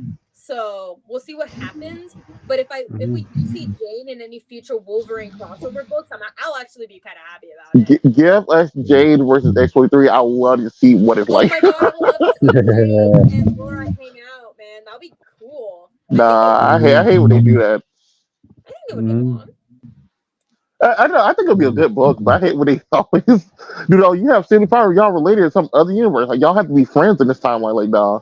I like they meet each other and they just get super territorial. I think that'd be kind of funny. Can I be honest with you? I'm kind of glad, but I'm kind of surprised that they didn't bring in like Wolverine's son from 1610 because, like we mentioned in the past, he is still alive and kicking. I guess. For the most he's a part. poison, I believe. Yeah, he's fucked over. I don't think anyone cares enough because we don't like 1610 Logan that much. So it's like, why would we want to bring him along too? To be fair, Jimmy could have worked, but they just didn't do anything with him and then just throw him away. It was sad. I guess they didn't want to. I guess they didn't want to fuck with him. I guess, but wait, just put him out of his misery if you're not going to do anything with him. At least fucking use him or something. I don't know. Yeah, at least kill him off. Yep. It's weird to have. He's just around with this evil power on him, just running around. Just no one cares. They need to at least kill him off. I do agree with that. Put him in Bloodhunt. Yeah, kill him off in Bloodhunt. If you're not going to use him, just get him out of the way. But for which it's about to be 1:15 for us. We gotta go. Okay, yeah. In conclusion, love this book. Go read this book. Follow us. Have a good night. It's been fun, guys. This is all the ending we're going to have. So. Yeah, sorry. Anime night coming soon. Yay! Oh, y'all didn't do it this week? Probably not this week because I'm working Thursday night, but maybe Wednesday. I don't know. Okay. If Jake watched Chucky, we can do Chucky this week. Then. Gotcha. All right, guys. Turn off the light. Let's go to sleep.